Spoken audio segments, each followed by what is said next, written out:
பிதா குமாரன் பரிசுத்தாவியின் திரியேக நாமத்தினாலே ஆமென். ஜெபம் செய்வோம்.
அளவு கடந்து நேசித்து வழிநடத்துகிற எங்கள் நல்ல பிதாவே, நீர் எங்கள் மேல் அன்பு வைத்து உம்முடைய சொந்த குமாரனும் எங்களுக்கு தந்தவரே நாங்கள் துதிக்கிறோம், ஸ்தோத்திரிக்கிறோம். குமாரனாகிய தேவன் ஆண்டவரே அவர் பாடுபட்டு ஆண்டவரே அவர் ரத்தத்தினாலே எங்களை கிரயத்திலே மீட்டுக் கொண்டு ரட்சித்ததற்காக நாங்கள் துதிக்கிறோம், ஸ்தோத்திரிக்கிறோம். ஐயா பரிசுத்த ஆவியானவரே, சகல சத்தியத்திற்கும் வழிநடத்தி பரிசுத்தப்படுத்தி எங்களை ஆண்டவரே எங்களுக்காக வேண்டுதல் செய்து கொண்டிருக்கிற ஆண்டவரே ஆண்டவரே திரியேகருக்காக துதிக்கிறோம். பிதாவாக தேவன், குமாரனாக தேவன், பரிசுத்தாக தேவனை எங்கள் குடும்பமாக சேர்ந்து உம்மை நாங்கள் துதிக்கிறோம், நாங்கள் ஸ்தோத்திரிக்கிறோம், நாங்கள் போற்றுகிறோம், நம்மை வாழ்த்துகிறோம். சுவாமி, கடந்த நாட்கள் முழுவதும் பாதுகாத்து வழிநடத்தி வந்திரனவா. அல்லேலூயா. ஆண்டவரே, கடவுளே, சூழ்நிலைகள் மாறிக்கொண்டிருக்கிற காலகட்டத்திலே, குழப்பத்தில் நிறைந்த நேரத்திலே, ஆண்டவர் பலவீனமான வியாதிகள் பக்கத்தில் இருந்து ஆண்டவரே பயமுறுத்திக் கொண்டிருக்கிற அந்த காலகட்டத்திலே சுவாமி, நீர் எங்களை கோடி தன் குஞ்சுகளை கூட்டி சேர்ப்பது போல எங்கள் கூட்டி சேர்த்து எங்களை வழியெடுத்துக் கொண்டிருக்காக துதிக்கிறோம், ஸ்தோத்திரிக்கிறோம். ஐயா ஆண்டவரே, எங்கள் உள்ளத்திலிருந்து நீர் எடுத்து எதிர்பார்ப்பதுன்னு வானம் சிங்காசனம் பூமியின் பாதப்படி என்று சொல்லி ஆண்டவர் நீ எங்களுக்கு என்ன எதிர்பார்க்கிறீர் அப்பா? ஆண்டவரே, குடும்பமாக வந்து ரட்சிப்பின் பாத்திரம் எடுத்துக்கொண்டு தொழுது கொள்ள வேண்டும், அதுதான் விரும்புகிறீர் அப்பா. அந்த காரியத்தை செய்யத்தக்கதாக இந்த ஆராதனையில் ஆண்டவர் பங்கு பெற்ற பிள்ளைகளை ஒவ்வொரு கர்த்தரை வழிநடத்துகிறாங்க. ஆண்டவரே, எங்க பிள்ளைகள் ஒவ்வொருவருக்கும் ஆண்டவரே ஆவிக்குரிய சக்திகளை கொடுத்து எழுப்புதல் ஏற்பட கர்த்தர் திரும்ப செய்கிறாங்க. வழிநடத்துங்க, காத்துக் கொள்ளுங்க. ஆண்டவராக இயேசு கிறிஸ்துவின் இன்ப நாமத்திலே கேட்டுக்கொள்கிறோம், என்னுடைய பரிசுத்தமுள்ள எங்கள் பிதாவே, ஆமென். ஆண்டவருக்கு மகிமைக்காகவும் இந்த ஆராதனைக்கு ஆரம்பமாகவும் கீர்த்தனை 11 வந்தன வந்தனமே தேவ தந்துமே கொண்டதுமே. கீர்த்தனை 11 பாடி கர்த்தரை போற்றுவோம்.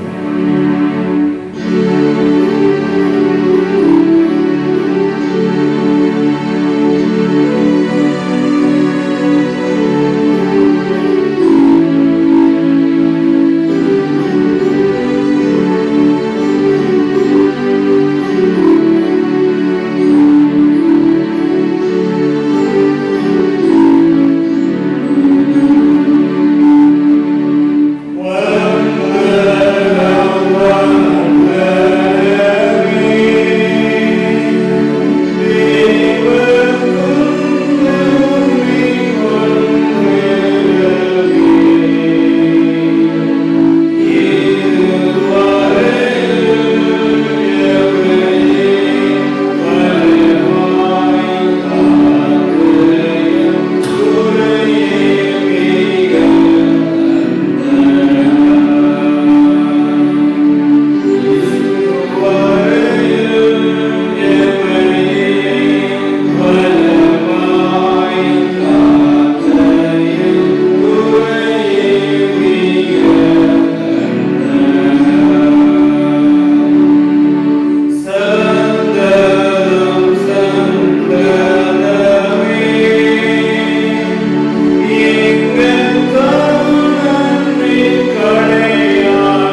செய்வோம்.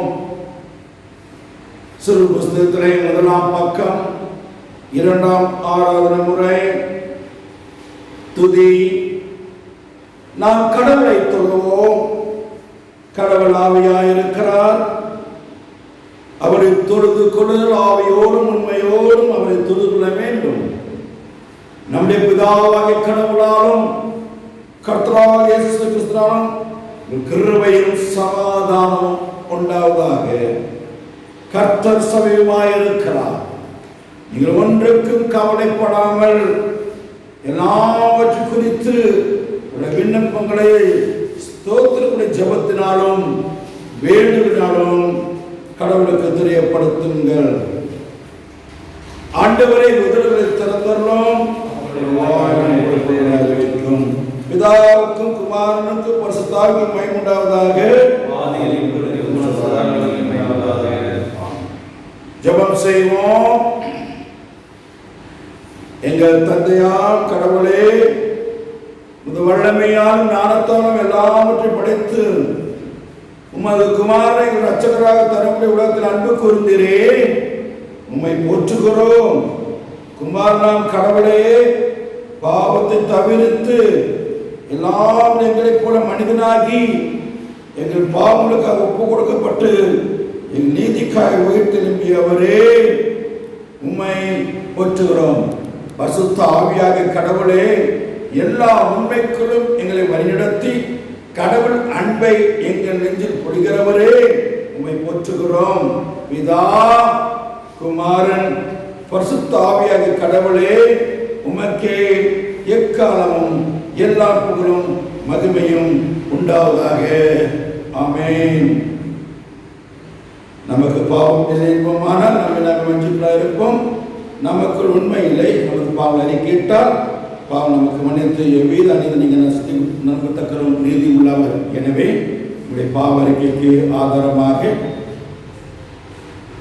கீர்த்தனை 155ஆம் கீர்த்தனை 155ஆம் கீர்த்தனை பாவியாகவே வரேன், பாவம் போக்கும்படியாம் என்னை வரும். முதல் 2, 5, 6 சரணங்கள். முதல் 2 சரணங்களும் 5ஆம் 6ஆம் சரணங்களை பாடி நம்முடைய பாவங்களை குறைகளையும் இருதயத்தின் ஆழத்தில் இருந்த வாயில் அல்ல, அந்த கெட்ட குமாரன் இருதயத்தின் ஆழத்திலிருந்து சொன்னார். அந்த பாவனைக்கு உங்களுக்கு எனக்கும் அவசியம். பரிசுத்தமில்லாமல் தேவனை தெரிந்து கூடாத காரியம், தேவனை காண முடியாது. நீங்கள் கலந்து கொள்கிற ஆராதனை ஆசீர்வாதமாக இருக்காது. எனவே உள்ளத்தின் ஆழத்திலிருந்து பொறுமைகள், அகங்காரங்கள், வீண் வார்த்தைகள் எதுவுமே இருக்கும் என்றால் நன்மையை அறிந்திருந்தும் ஒரு பாவம் என்று சொல்லப்பட்டிருக்கிறது. முன்னால் யாராவது இடறி போவார் என்றால் நிச்சயமா தேவன் நியாயத்திருப்பார். எனவே பாவரிக்கை மறைத்துக் கொண்டிருப்பாய் என்றால் பாவம் முன்னால் தொடர்ந்து பிடிக்கும். என்னாகமத்திலே சொல்கிறது, உன் பாவம் தொடர்ந்து பிடிக்கும் என்று அறியுங்கள் என்று சொல்லப்பட்டிருக்கிறார். எனவே இந்த பாடலை பாடும் பொழுது கண்ணை மூடி ஆண்டவருடைய பாதத்திலே நம்முடைய பிள்ளைகளையும் குறைகளையும் ஆண்டவர் பார்த்து கொண்டிருக்கிறார். பாடலாமா?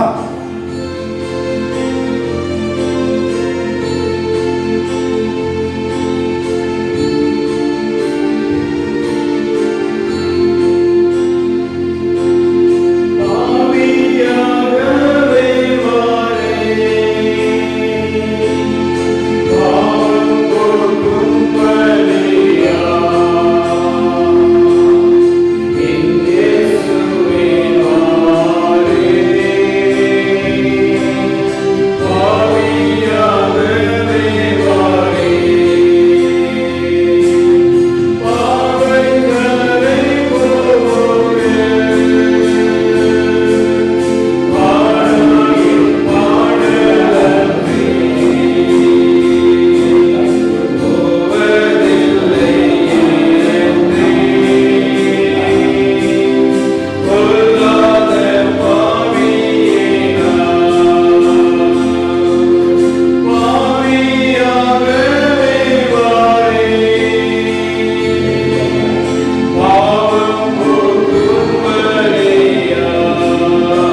இரக்கம் ஆண்டவர் மன்னிப்பை பாவ நிவர்த்தினம் பெற்றவர்களே வாழ்க்கை சிற்ப காலத்தையும் தமது பஸ்தாவின் கிருபையில் தேற்றுவதையும் தந்தருவாராக.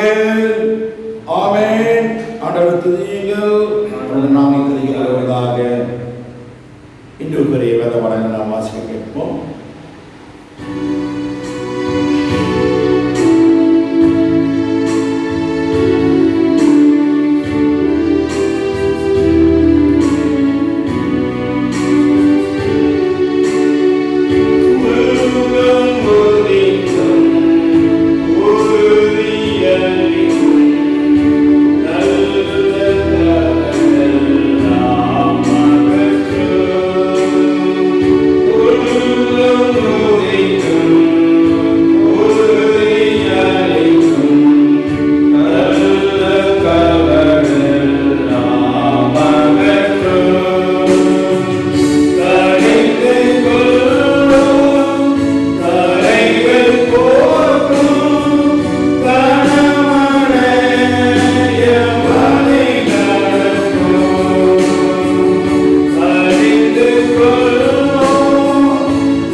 சங்கீதம் 150 சங்கீதத்தை நாம் யாவரும் அந்த சங்கீதத்தை நாம் வாசிக்க போகிறோம்.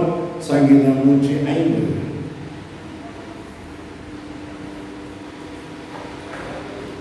இன்றைய நாளுக்கு தெரிந்து கொள்ளப்பட்ட வேத பாடம் சங்கீதம் 150வது அதிகாரம். சங்கீதம் 150 பக்கம் 762 பழைய ஏற்பாட்டு பகுதியிலே 762 சங்கீதம் 150 நாம் நின்றவாறே யாவரும் சேர்ந்து இந்த அதிகாரத்தை நாம் யாவரும் சேர்ந்து வாசிப்போம். அல்லேலூயா. தேவனே, அவருடைய பரிசுத்த ஸ்தலத்தில் துதியுங்கள். அவருடைய வல்லமை விளங்கும் ஆகாய விரிவை பார்த்து அவரை துதியுங்கள். அவருடைய வல்லமையுள்ள கிரியைக்காக அவரை துதியுங்கள். மாட்சிமை பொருந்திய அவருடைய மகத்துவத்திற்காக அவரை துதியுங்கள். இக்கால துதியோடு அவரை துதியுங்கள். வீணையோடும் சுரமண்டலத்தோடும் அவரை துதியுங்கள். தம்புரோடும் நடனத்தோடும் அவரை துதியுங்கள். யாழோடும் தீகளோடும் அவரை துதியுங்கள். ஓசையுள்ள கைத்தாளங்களோடும் அவரை துதியுங்கள். பேராசையுள்ள கைத்தாளங்களோடும் அவரை துதியுங்கள். சுவாசமுள்ள யாவும் கர்த்தரை துதிப்பதாக. அல்லேலூயா. வாசிக்கப்பட்ட வேதபாடம் முடிந்தாயிற்று. தேவனை மற்றும் மகிமை உண்டாவதாக. கர்த்தருடைய நாமம் மகிமைப்படுவதாக. இந்த ஆறுதலில் கலந்து கொண்டிருக்கிறதான வீடுகளிலே அமர்ந்து ஆறுதலிலே பங்கு பெற்றுக் கொண்டிருக்கிறதான சபையார் யாவருக்கும் இயேசுவின் நாமத்தினாலே வாழ்த்துக்களை தெரிவித்துக் கொள்கிறோம். கடந்த ஒரு வாரமாக தேவனாய் கர்த்தர் நம்மளை கண்மணி போல பாதுகாத்து நித்தமும் ஒரு சேதம் இல்லாதபடி தேவன் தாமே நம்முடைய சட்டங்களை பிரித்து நம்மை பாதுகாத்து வழிநடத்தி வந்திருக்கிறார். எனவே வழிநடத்தி வந்த பாதைகளை நினைத்து கர்த்தர் செய்த நன்மைகளை நினைத்து இப்பொழுது நாம் ஒரு பாடலை பாடி கர்த்தருடைய நாமத்தை சேர்ந்து நாம் யாவரும் சேர்ந்து நாம் வாசிக்க கேட்ட வேத பாடத்தில் சொல்வதை போல ஓசையுள்ள கைத்தாளங்களோடும் அவரை துதியுங்கள். பேராசையுள்ள கைத்தாளங்களோடும் அவரை துதியுங்கள். சுவாசமாய் இருக்கிறதான நாம் யாவரும் நம்ம கரங்களை தட்டி கர்த்தருடைய நாமத்தை சந்தோஷப்பட உற்சாகத்தோடு கூட நாம் பாடலை பாடி கர்த்தருடைய நாமத்தை மகிமைப்படுத்துவோம். யாவருக்கும் தெரிந்துதான ஒரு நல்ல பாடல். எப்படி நான் பாடுவேன், என்ன சொல்லி நான் துதிப்பேன் என்ற சிந்தனையோடு கூட இந்த பாடலின் கருத்தை உணர்ந்து நாம் கரங்களை தட்டி சந்தோஷத்தோட மகிழ்ச்சியோட கூட கர்த்தரை பாடி நாம் மகிமைப்படுத்துவோம். எனவே சுவாசத்தை கொடுத்துதான தேவனாய் உயிர்த்தெழுந்த தேவனை நாம் ஆராதிக்கிறதான நாம் அவன் ஸ்தோத்திரம் பாப்பா. நாம் நன்றியோடு இறைத்தோடு கூட எப்படி நான் பாடுவேன், என்ன சொல்லி கர்த்தர் செய்த நன்மைகளை எப்படி சொல்லி நான் துதிப்பேன் என்ற சிந்தனையோடு கூட இந்த பாடலை பாடி கர்த்தருடைய நாமத்தை மகிமைப்படுத்துவோம்.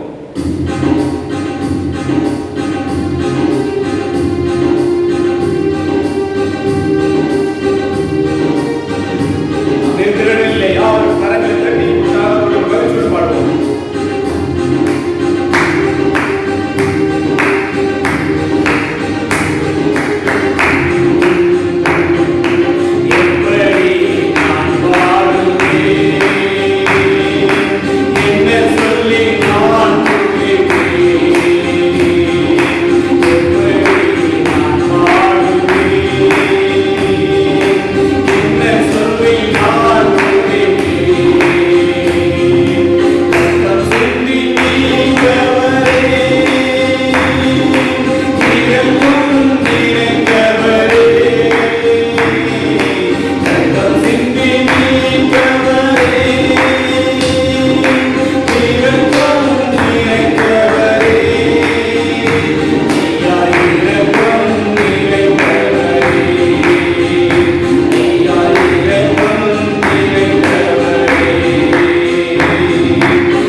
வரவேற்கிற தகப்பனே ஸ்தோத்திரம் அப்பா.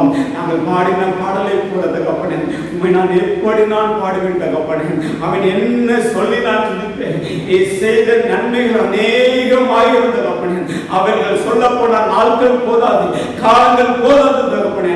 அவ்விதமாகவே எங்களை ஆசீர்வதித்து தகப்பனே எங்களை பாதுகாத்து இருக்கிறேன், அரவணைத்திருக்கிறேன். உங்களுக்கு ஸ்தோத்திரிக்கிறோம் அப்பா. இப்படி ஆவியினால் எங்களை அபிஷேகித்து எங்களை அரவணைத்து தகப்பனே எங்களை மேல் முத்தம் செய்து எங்கள் மேல் அன்பு வைத்து தகப்பனே எங்கள் மேல் இரக்கம் பாராட்டினே எங்கள் தேவனாய் கர்த்தாவே உம்மை ஸ்தோத்திரிக்கிற தகப்பனே. ஹல்லேலூயா. நன்றி தகப்பனே. உளையான சேற்றிலே கிடந்த எங்களை தகப்பனே, உளையான சேற்றிலே கிடந்த எங்களை தேவனாய் கர்த்தாவே தன்னுடைய கரத்தை நீட்டி சேற்றிலே கிடந்த எங்களை ஆமென் உளையான சேற்றிலே கிடந்த எங்களை தூக்கி எடுத்து எங்களை அரவணைத்து எங்களை ரட்சித்து உம்முடைய சொந்த பிள்ளையாய் அபிஷேகித்து பாதுகாக்கிறேன். உம்மை ஸ்தோத்திரிக்கிறேன் தகப்பனே. ஆமென் தகப்பனே. நீ நல்லவர், நீ இரக்கம் நிறைந்தவர், நீ அன்பு நிறைந்தவர், நீ வாக்கு மாறாதவர், நீ நேற்று இன்றும் என்றும் மாறாத பரம தகப்பன், காலங்களை போஷிக்கிற தகப்பன். ஹல்லேலூயா. உமக்கு ஸ்தோத்திரம். மனாந்தரத்திலே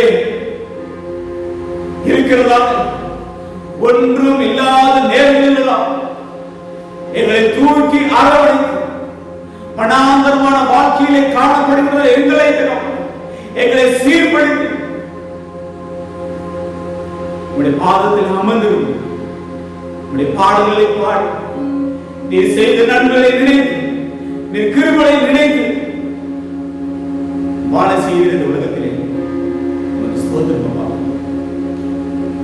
உலகத்திலே வாழ்வதற்கு தகப்பனே இந்த 7வது மாதத்தில் கடைசி வாழ்வுகளாய் கடந்து வர தேவனுக்கு ஜீவனை கொடுத்து இன்றைய நாட்களிலே நாங்கள் ஆராதித்துக் கொண்டிருக்கிறதான இந்த நொடி பொழுதிலே எங்களோடு கூட பழகினதான உற்றார் உறவினர் நண்பர்கள் அநேகம் அரசு அதிகாரிகள் நிறைய பேர் நம்ம வீட்டுக்கு கடந்து சென்று விட்டார்கள். ஆனாலும் தேவனாகிய அநாதி தீர்மானத்தின்படி உங்களையும் என்னையும் தேவனாய் கர்த்தர் ஜீவனோடு கூட இந்த 7வது மாதத்தின் 4வது வாரத்தை நிறைவு செய்ய தேவனாய் கர்த்தர் கிருபை கொடுத்திருக்கிறார். அது தேவனுக்கு நடுவழியிலே செலுத்துவோம். நாம் ரட்சிப்பின் பாத்திரத்தை எடுத்துக்கொண்டு கர்த்தருடைய நாமத்தை தொழுது கொள்வோம். கடவுள் ராஜ்யம் சமீபத்திருக்கிறது.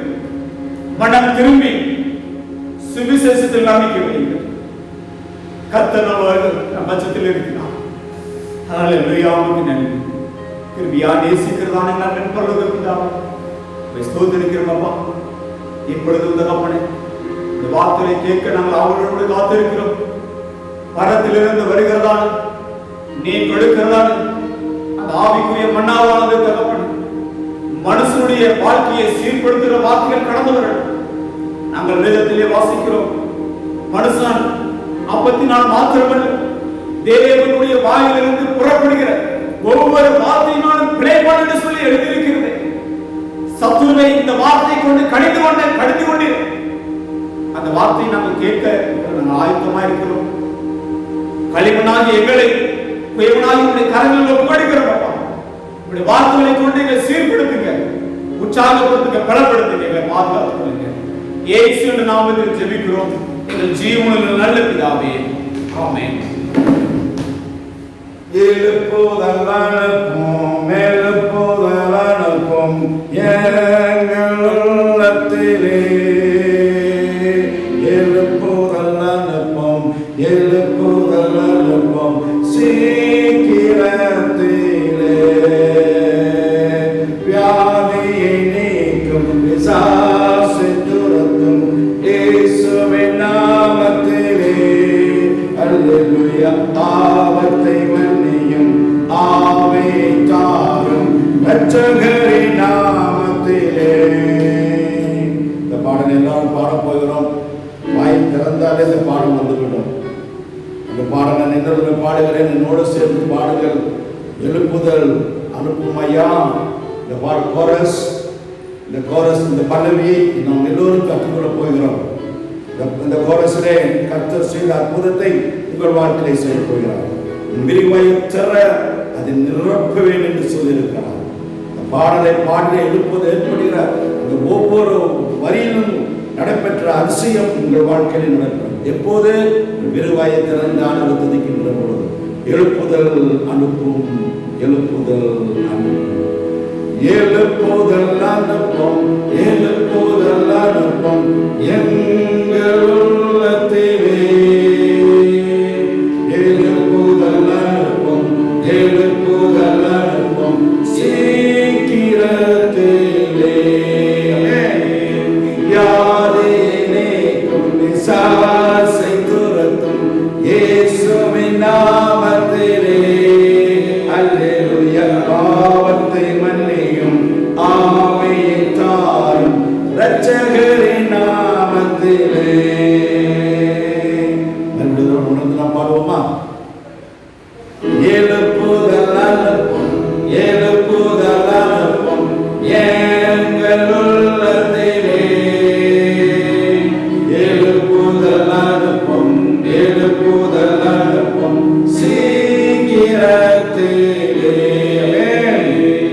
வியாதியை நீக்கும் பிசாசை துரத்தும் இயேசுவின் நாமத்திலே, பாவத்தை மன்னியும் ஆவியை தாரும் இரட்சகரின் பாதத்திலே. இந்த வாரத்தின் செய்தி தலைப்பு பரிசுத்தாவியின் எழுப்புதல். பரிசுத்தாவியின் எழுப்புதல். எசேக்கிய தீர்க்கதரிசி புஸ்தகம் 37ஆம் அதிகாரம் 14ஆம் வசனம், என் ஆவியை உங்களுக்குள்ளே வைப்பேன், நீங்கள் உயிரடைவீர்கள். என் ஆவியை உங்களுக்குள் வைப்பேன், நீங்கள் உயிரடைவீர்கள். எசேக்கியா ராஜாவை பள்ளத்தாக்கு கூட்டிட்டு போகிறான். அங்க உலர்ந்த எலும்புகள் இருந்து கொண்டிருக்கிறது. சத்த எலும்புகள் அங்கே இருக்கிறது, உயிரற்ற எலும்புகள் இருக்கிறது. அப்போ தேவ தூதர் கேட்கிற, அந்த எலும்பு உயிரடைகிறவா என்று கேட்கிறார். அப்போ எசேக்கியா சொல்றார், தேவனுடைய ஆவினாலே அந்த உலர்ந்த எலும்புகள் உயிரடையும். மரித்து போனவர்கள் அனுபவ வாழ்க்கையிலே வாழ்ந்து கொண்டிருக்கிற சகோதரே சகோதரி,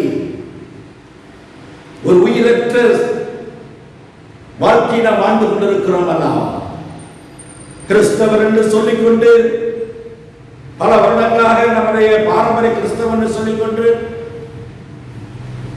நம்முடைய வாழ்க்கையிலே ஒரு எழுப்புதல் இருக்கிறதா? அந்த எலும்பு உயிரிழந்ததா? உயிர் உள்ள ஆராதனை நாம் செய்கிறோமா? உயிர் உள்ள வாழ்க்கை நாம் வாழ்ந்து கொண்டிருக்கிறோமா? ஆவிக்குரிய வாழ்க்கை செத்ததா இருக்கிறது. வேதம் சொல்கிறது, சுகபோகமாய் வாழ்கிறவன் செத்தவன், உலர்ந்த எலும்புகள் என்று சொல்லப்பட்டிருக்கிறார்.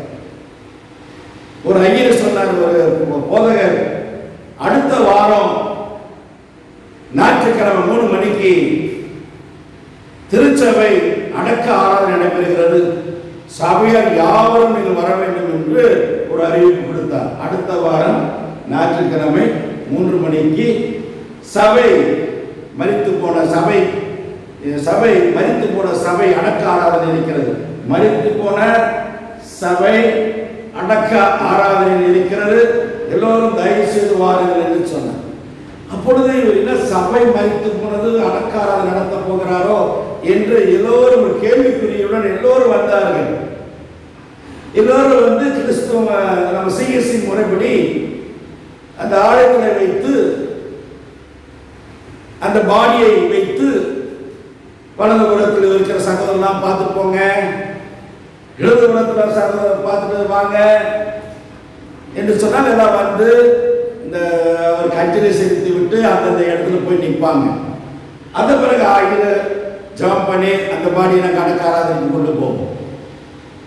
அப்படி இருக்கிற சமயத்தில் 3 மணி வந்தாச்சு, கோயிலில் டான் டான் மரண ஓசை, ஆராதனை நடந்துருச்சு. இப்போ மரித்து போனவருக்கு நாம் அஞ்சலி, நம்ம சபை மரித்து போய்விட்டது, அதை நம்ம அஞ்சலி செலுத்த வேண்டும் என்று சொல்லி ஒவ்வொரு சகோதரர்களும் வலதுபுறம் வந்து சென்ற அந்த இடத்துல செல்லுங்கள் என்று சொன்னார். ஒவ்வொருவரும் மிக ஆர்வமாக வந்து பார்த்து, எல்லோரும் ஆர்வமாக வந்து பார்த்தார்கள். போய் அந்த இடத்துல நின்று அழுது கொண்டிருந்தார்கள். எல்லோரும் கண்ணிலும் தண்ணி. என்ன நடந்ததுன்னு தெரியுமா? அந்த பெட்டியில் ஒரு முகப்பார்க்கும் கண்ணாடியை அந்த ஆயர் வைத்திருந்தார். அப்ப ஒவ்வொரு முகத்தை பார்க்கும்போது ஆயர் அவர்கள் ஒரு முகத்தை பார்க்கிற கண்ணாடியை வைத்திருக்க முடியாலே பார்க்கிறவர் முகமெல்லாம் ஐயோ நான் தான் செத்துட்டேனா, ஏன் எழுப்பதில்லை, 7000 ஆண்டுகள் ஆண்டு இந்தியாவில் எழுப்பதில்லை, திருச்சபை எழுப்பதில்லை, குடும்பத்தில் எழுப்பதில்லை, எல்லோரும் மறித்து இருக்கிறோம். ஆவிக்குரிய வாழ்க்கையில எல்லோரும் மறித்து இருக்கிறோம். இந்த செய்திக்கு பிறகு வாழ்க்கையில் ஒரு எழுப்பது ஏற்படும். எனவேதான் ஏன்னா ஒரு இக்கட்டு நிலையில் நாம் வந்திருக்கிறோம். இயற்கை சிற்றத்தினால் மறித்து போயிருக்கிறார்கள், வியாதினால் மறித்து போய் கொண்டிருக்கிறார்கள், பாவம் 1000 மடங்கு பெருகியுள்ளது. கிறிஸ்தவத்தை கேட்டீங்கன்னா எல்லா சபையும் சரி தரம் குறைஞ்சிருச்சு. சபை உலகத்துக்கு போகணும். இன்னைக்கு உலகமானது சபைக்கு வந்துருச்சு. அதிகாரம், பணம், திமிரு, அகங்காரம். அதனால எந்த கிறிஸ்தவ முதல்ல ஒரு கிறிஸ்தவ மதம் சொன்னா ஒரு மதிப்பு இருந்ததுங்க. அந்த தரமே கெட்டு போய்விட்டது என்றால் கிறிஸ்தவர்கள் மரித்து போய்விட்டார்கள். ஆவிக்குரிய காரியத்திலே மரித்த சகலமே. எனவேதான் ஆண்டவர் சொல்றார், உயிர் சுகபோகமாய் வாழ்கிறவன் உயிரோட செத்தவன் 3 சாவு. ஒன்று சரீர மரணம், ஒன்று ஆத்ம மரணம், ஒன்று நித்திய மரணம். 3 மரணம் இருக்குங்க. நல்லா தெரிஞ்சுக்கணும். சரீர மரணம், ஆத்ம மரணம், நித்திய மரணம். சரீர மரணம்னா நம்ம மறிச்சு போறது, அது சரீர மரணம். ஆத்ம மரணம், ஆத்ம செத்து போயிடும். அவன் கிறிஸ்தவன் சொல்லுவான், ஆனா அவன் பேசுறதே அக்கிரமமா இருக்கும். சபையை 2 கிளப்புவான். நான் தான் பெரியவன் சொல்லுவான், ஆனா அவன் பேரு இயேசுவின் பேரா இருக்கும். ஆத்ம செத்தவன், சுகபோகமாய் வாழ்கிறவன் ஆத்மா செத்தவன். நீ செத்தவன் தான். அந்த ஆத்மா செத்த பிறகுதான் உன் பெருமை, நானு, அகங்காரம், கடவுளுக்கு முதலிடம் உனக்கு முதலிடம் கொடுத்துட்டு நீ பெரியவன் என்று நினைத்துக்கொண்டு அகங்காரத்திலே வாழ்ந்து கொண்டிருப்பாய் என்றால் நீ நினைக்கிற நீ உயிர்ல சரளமா நீ வரலாம். ஆத்மா செத்தது. இந்த ஆத்மா செத்த பிறகுதான் என்ன ஆகுது தெரியுமா? கோயிலுக்கு வந்தீங்கன்னா வரமாட்டோம். ஐரோக்கியமா கம்பெனி யோக்கியமா அவன் குடிச்சிட்டு இருப்பான். சொல்றவன் யாரு? குடிக்காரன். அவன் சொல்லுவான், நான் ஒரு வீட்டுக்கு போனேன், ஏன் கோயிலுக்கு வரல அப்படின்னு சொன்னேன். ஒருத்தர் சொன்னார், அவரு சரியில்லை இவரு சரியில்லை. கடைசி நீங்க வந்த பிறகு நான் பார்த்தா ஒருத்தர் கேட்டேன், என்னங்க இப்படி சொல்றாங்க பார்த்தா அவர் குடிக்காரனுங்க. நீதிமான் சொல்லலாம். அப்ப இருந்ததே தெரியுது, அவன் ஆத்மா செத்துருச்சுன்னு அர்த்தம். உயிரோடு இருக்கிறான், அவன் ஆத்மா செத்துருச்சு. அப்படிதான் அவன் பேசுவான். கோயில் வரமாட்டான். நான் சம்பாதிக்கிறேன், நான் குடிக்கிறேன்னு சொல்லுவான். நித்திய மரணம் சொல்லுது கடைசி. நித்திய மரணம் சொல்லுது கடைசி. அதுதான் நித்திய மரணம். சரி, எனவே கிறிஸ்துவம் இன்னைக்கு தரம் குறைந்து போய்விட்டது. இந்த காலகட்டத்தில் இந்த கடைசி நாட்களிலே வந்திருக்கிறோம். எனவே ஆண்டவர் என்ன சொல்லியிருக்கிறார்? தன்னுடைய ஆவியை ஊற்றுவதாக ஆண்டவர் வாக்குத்தத்தம் செய்திருக்கிறார். உயிரற்ற அந்த எலும்பு மேல் என் ஆவியை ஊற்றும் பொழுது உயிரடைவது போல கடைசி நாட்கள் தன்னுடைய ஆவியை ஊற்றுவதாக ஆண்டவர் தமது வார்த்தை மூலமாக வாக்குத்தத்தம் கொடுத்திருக்கிறார். வேதத்தில் பார்க்கலாமா? எடுங்க பார்க்கலாம். யோவேல் எடுங்க. யோவேல் 2ஆம் அதிகாரம் 28, யோவேல் 2:28 இதெல்லாம் குறிச்சு வச்சுக்கணும். இன்னும் கொஞ்ச நாள் கையில பைபிள் இருக்காது, பைபிள் இருக்காது, கீர்த்தன பாமால இருக்காது. செல்போனை நீங்க எல்லாம் அடிச்சிருவான். மேலேயே வசனத்துல எதுவுமே இருக்காது. மேலே என்ன சொல்லுவாங்க, சாட்டிலைட் நல்லா அடிச்சிருவான். பஞ்சம் இப்படி உலக பஞ்சம் அல்ல, வேத பஞ்சம் வரப்போகிறது. எனவே இப்பெல்லாம் நீங்க வேத வசனத்தை படித்து மனப்பாடம் செய்து கொள்ள வேண்டும். ஒரு நாள் பைபிள் இருக்காது. இப்ப ஆலயம் பார்த்தீங்களா, ஒரு நாள் அப்படிதான் ஆலயம் இருக்காது, பைபிள் இருக்காது, இந்த செய்தி இதுவும் இருக்காது. இந்த காலம் வரப்போகிறது. காலத்தின் அருமை அறிந்து வராமல் கண்ணீர் விடுவாய். எடுத்துக்கொள்வோமா? யோவேல் 2ஆம் அதிகாரம் 28ஆம் வசனம் யாவரும் சேர்ந்து வாசிக்கலாமா? பக்கம் 1062, பக்கம் 1062. அதற்கு பின்பு நான் மாம்சமனை யாவர் மேலும் என் ஆவியை ஊற்றுவேன். அப்பொழுது குமாரரும் குமார்த்திகளும் தீர்க்க தரிசனம் சொல்லுவார்கள்.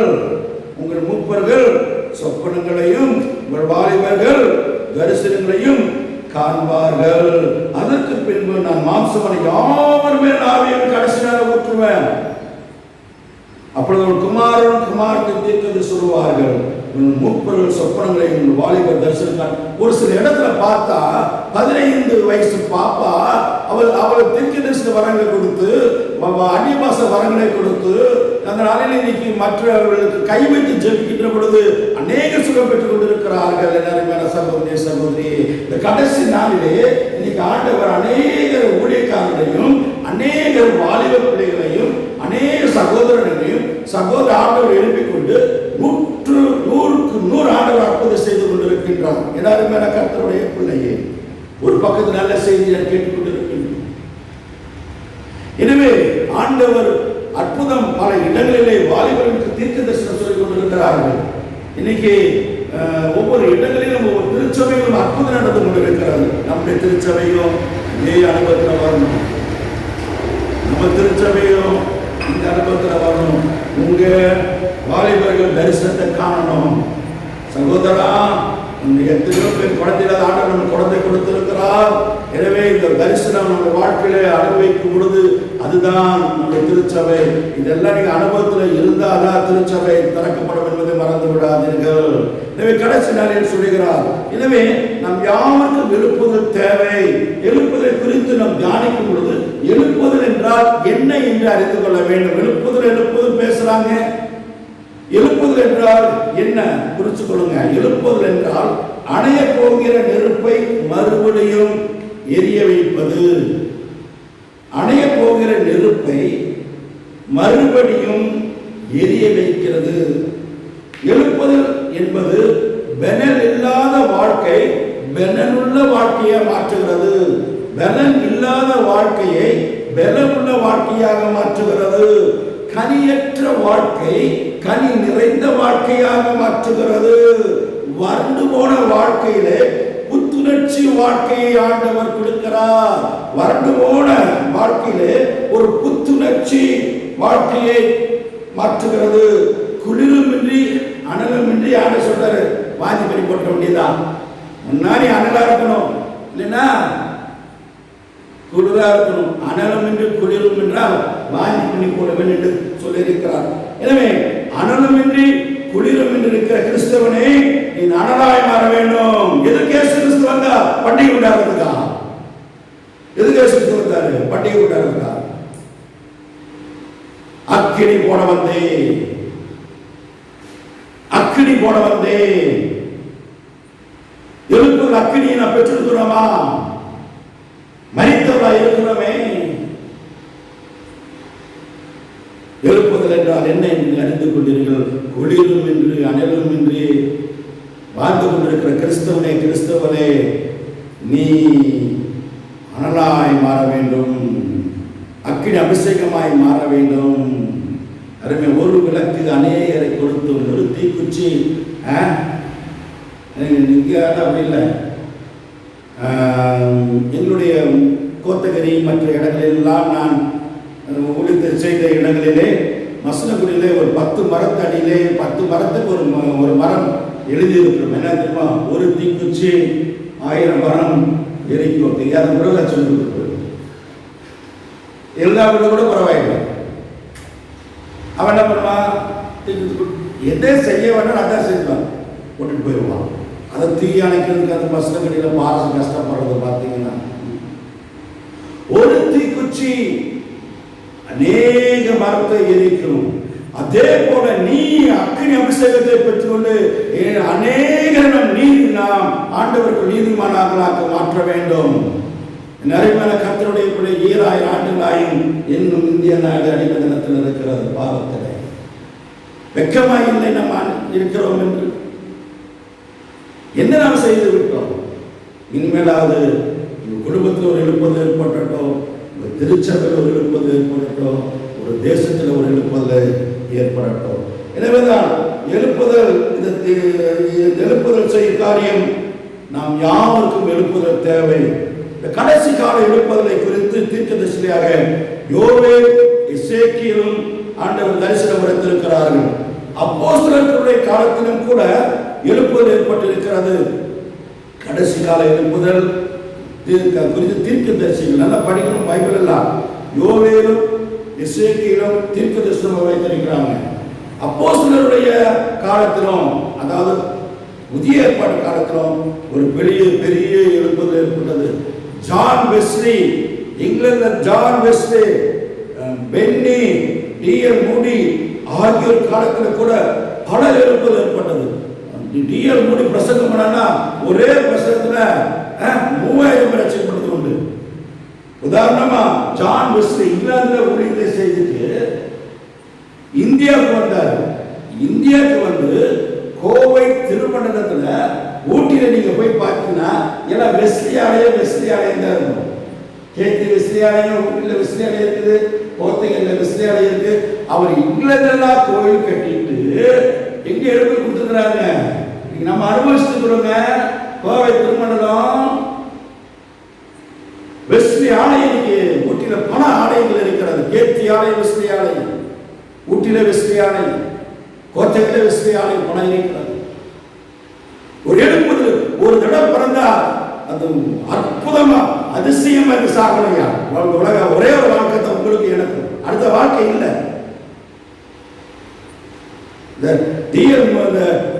அதாவது ஜான் வெஸ்லி செய்த அற்புதம் இங்கிலாந்து மாத்திரமல்ல, இந்த இந்தியாவில் அது நம் கோவை திருமண ஊட்டியிலே ஆலயத்தை நிறுவினார். அவர் வந்த எழுப்புதல். இன்னைக்கு நாங்கள் எத்தனை கோயில் கட்டியிருக்கிறோம்? ஒரு கோயிலை கட்டி அதை காப்பாற்ற முடியும். இங்கே எழுப்புதல். சகோதரனே, ஜான் வெஸ்லி எனவேதான் எழுப்புதல் வெடித்து சிதறியது. கடந்த கால எழுப்புதல் அந்த உள்ள நமக்கு வாஞ்சிக்குதுல்லவா? அந்த ஒரே இப்படி எழுப்புதல் இருக்கணுமா? ஒரே ஒரு வாழ்க்கை தான் இருக்கு. அதில் நான் எப்படியெல்லாம் ஆண்டவர் குறைக்கணுமோ, எப்படியெல்லாம் ஆண்டவர் எழுப்புதல் ஏற்படணும், ஒரு வாஞ்சம் உள்ளத்துல வரணும். அது உள்ள வாஞ்சம் வரலைன்னா நீ பிசாசு பிள்ளை தான். உன் பிசாசு அது விடவே மாட்டேன். எல்லாருமே கர்த்தருடைய பிள்ளை, நீ சுகபோகமாய் வாழ்கிறவன், நீ சத்தவன். இந்த வாஞ்சை வேணும். ஒரு ஐயா படிச்சாங்களவா, சுவாசம் யாவும் கர்த்தரை கர்த்தரை துதிக்கலன்னு என்ன அர்த்தம்? சத்தம் பண்ணு அர்த்தம். சுவாசம் யாவும் கர்த்தரை துதிப்பார்கள். சங்கீதம் 115 சொல்றது உயிரோடு இருக்கிற கர்த்தரை துதிப்பான்னு சொல்லப்பட்டிருக்கிறது. கர்த்தரை மௌனத்தில் இறங்குகிறவர் கர்த்தரை துதியார்கள். சங்கீதம் 115. எல்லாருமே கர்த்தருடைய பிள்ளையே. வருகின்ற நாட்களிலே ஒரு வல்லமையான அருள்பொழிவை நாம் அனைவரும் அனுபவிக்க போகிறோம். அல்லேலூயா. கையோய்த்து சொல்லுவோமா? இனி வரப்போகிற நாட்களிலே ஆவியானவர் வல்லமையான அருள்பொழிவை நாம் அனைவரும் அனுபவிக்க போகிறோம். அல்லேலூயா. எனக்கு இந்த கஷ்டம் வந்த ஒரு பள்ளம் வந்தால் ஒரு மேடு வரும், அப்படிதானே? வாகனத்தை ஓட்டு தெரியும். ஒரு பள்ளம் வந்தால் ஒரு மேடு வரும், அப்படிதான். ஆமாம். அதனால இந்த படுகிற பாடுக்கு ஒரு பெரிய எழுப்புதல் இருக்க போகிறது. எனவே எழுப்புதல் ஏற்படுவதற்கு என்னிடத்தில் என்ன தகுதி இருக்க வேண்டும்? சொல்லி பாட்டை பாடல் பாடி டான்ஸ் ஆடிட்டு இல்லை இல்லை அதெல்லாம் இல்லை, எழுப்புதல் இல்லை, அதான் நடிப்பு. கடவுள் பேசுறாரு பேசுறதுலாம் இருக்கக்கூடாது. ஆடல் நல்லா இருக்க. எழுப்புதல்ல முதல் என்ன? பரிசுத்தம். யோவே எடுத்துக்கொள்வோமா? வேத வசனத்தில் இருக்குதா? எழுப்புதலுக்கு பரிசுத்தம் வேதத்தில் இருக்குதா? எல்லாம் எடுத்துக்கொள்வோமா? யோவேல் 2ஆம் அதிகாரம் 15, 16 எல்லாம் எடுத்துக்கலாம். யோவேல் பக்கம் 1061, பக்கம் 1061. சீக்கிரமா எடுத்துக்கொள்வோம், நேரமாயிடுச்சு. 1061 யோவேல் 2ஆம் அதிகாரம் 15ஆம் வசனம். சீயோனிலே எக்காலம் ஊதுங்கள், பரிசுத்த உபாசனாலை ஞாபியுங்கள், விசேஷ ஆசரிப்பை கூறுங்கள், ஜனத்தை கூட்டுங்கள், சபையை பரிசுத்தப்படுத்துங்கள், முதியோரை சேருங்கள், பிள்ளைகளையும் பால் உண்ணுகிற குழந்தைகளையும் கூட்டுங்கள், மரபாட்டின் அறையும் மரபாட்டின் மரபையும் விட்டு புறப்படுவார்களாக. குழந்தை முதல் நம்ம என்ன பண்ணணும்? பால் குடிக்கிற குழந்தை கூட என்ன பண்ணணும்? எழுப்புவதற்கு கூட பரிசுத்தப்படுத்திக்கணும். பால் குடிக்கிற குழந்தை பரிசுத்தப்படுத்திக்கணும். பரிசுத்தம் ஏனென்றால் இந்த உயிரடையணும். எழுப்புதலுக்கு பரிசுத்தம் மிக தொடர்பு உண்டு. பரிசுத்தம் சபையை அழைக்கப்பட்டிருக்கிறது. பரிசுத்தம் நம் சபைக்கு நமக்கு சபை பரிசுத்தமாக இருக்க வேண்டும். நமது ஆண்டவர் பரிசுத்தத்தின் ஆண்டவர், அதை மறந்துடாதீங்க. வாழ்க்கையில பரிசுத்தம் தான். நீங்க கோயில் நீங்க என்ன செஞ்சாலும் சரி, பரிசுத்தம் இல்லாத செய்து தேவனுக்கு வேண்டாம், செய்யவே வேண்டாம். நீங்க அது ரெக்கார்டிலே வராது. பரிசுத்தம் ஒரு அவசியம். ஏன்னா அவர் பரிசுத்தம் ஆண்டவர். நான் சொல்ல பரிசுத்த ஆராதனை இல்லாம ஆராதனை நடத்தவே வேண்டாம். பரிசுத்த ஆராதனை இஷ்டமா நடந்துட்டு தேவனுக்கு பிரியமில்லாம நடந்து மனசுல அக்கறமா அணியா நடந்து கோயில எல்லாம் எல்லா இடத்தையும் கூட்டியிருக்காங்க. எல்லாமே அப்படிதான். எனவே சபையில சபையில ஆண்டவனமே ஆண்டவர் பரிசுத்தம் கடவுள். பரிசுத்த வாழ்க்கையிலே பரிசுத்த தயா முக்கியம். அதெல்லாம் எதுக்கு ஆராதனை? பாவருக்கு ஜெபத்தை வாயில சொல்லிட வேண்டியது. வாயில சொல்றது இறுதி எங்கேயோ இருக்கும். எல்லாருமே கர்த்தருடைய மக்களை ஆசீர்வதிக்கும்படி உங்களை பரிசுத்தப்படுத்துகிறார். உங்களை மக்கள் ஆசீர்வதிக்கணும், நீங்க மக்களை ஆசீர்வதிக்கணும். அப்படின்னா தேவன் உங்களுடைய பரிசுத்தம் இல்லாமல் யாரும் மற்றவர்களை நாம் மகிழ்ச்சிப்படுத்த முடியாது. என்னுடைய வாழ்க்கையில பரிசுத்தம் இல்லாவிட்டால் என்னை ஆண்டவர் நான் மற்றவர்கள் யாரும் சாட்சியா இருக்க முடியாது. மற்ற மக்களை ஆசீர்வதிக்க வேண்டும் என்றால் என்னுடைய வாழ்க்கையில் பரிசுத்தமாக இருக்க வேண்டும். பரிசுத்தமான ஒருவர் ஆண்டவர் கரத்தில் இருக்கிற கருவி. பரிசுத்தம் இருந்தாதான் ஆண்டவர் கருவியா இருக்க முடியும். இல்லைன்னா நடிப்போ எல்லாம் அதெல்லாம் ஆட்டமெல்லாம் ஓட்டம் தான். எனவேதான் அந்த பரிசுத்தம் ஒருவர் ஆண்டவர் கரத்தில் இருக்கிற கருவி. பரிசுத்தம் இருந்தாதான் ஆண்டவர் எடுத்து பயன்படுத்துவார். ஆண்டவர் கருவியை பயன்படுத்தணும்னா உங்க வாழ்க்கையில பரிசுத்தம் மிக அவசியம். சகோதரி தேவன் எடுத்து பரிசுத்தம் நடத்துவார் என்றார். எனவே ஒரு தனிப்பட்ட வாழ்க்கையிலே பரிசுத்த குணம் குறையும் என்றால் எழுப்புதல் இருக்காது. தனிப்பட்ட வாழ்வு பரிசுத்த குறைவு காணப்பட்டால் பக்தியில வீண் கத்திரிக்காய் தான், சுட்ட கத்திரிக்காய் தான். அந்த பரிசுத்தம் இல்லாத வாழ்க்கை பக்தி வீணா இருக்கும். நடிக்க வேண்டாம், கடைசிகாலம் ஆயிடுச்சு. பரிசுத்தம் இல்லாம பரிசுத்தமா நடிச்சுவிட வேண்டாம், நடிக்க வேண்டாம், நடிச்சது போதும். பரிசுத்தத்தோடு நம் பக்தி வாழ்க்கை இல்லாவிட்டால் நம் பக்தி வீண் என்று வேதம் சொல்லுகிறது. நான் அல்ல, வேதம் சொல்லுகிறது. எழுப்புதல் வரலாற்றை நாம் படிக்கின்ற பொழுது எழுப்புதலுக்கும் பரிசுத்தத்துக்கும் அதிக தொடர்புள்ளதாக இருக்கிறது. நிறைவேற கர்த்தருடைய பிள்ளையே, இன்னைக்கு சபையில் ஒரு எழுப்புதல் ஏற்படணும். சபை தலைவர் ஒரு எழுப்புதல் ஏற்படும். சபை கமிட்டி அங்கத்தில் ஒரு எழுப்புதல் ஏற்படணும். சபையில் ஒரு எழுப்புதல் ஏற்படணும். குழந்தை நெருங்கல் எழுப்புதல் ஏற்படணும். இந்த அதிகாரம் சபை மக்கள் எழுப்புதல் ஏற்படணும். சபை கமிட்டி தலைவர்கள் எழுப்புதல் ஏற்படணும். நல்ல அது வருங்காலத்தில் நீங்க செய்யணும். நிறைவேற கர்த்தருடைய பிள்ளையே. அப்படின்னா என்ன தெரியுமா? பரிசுத்தம்.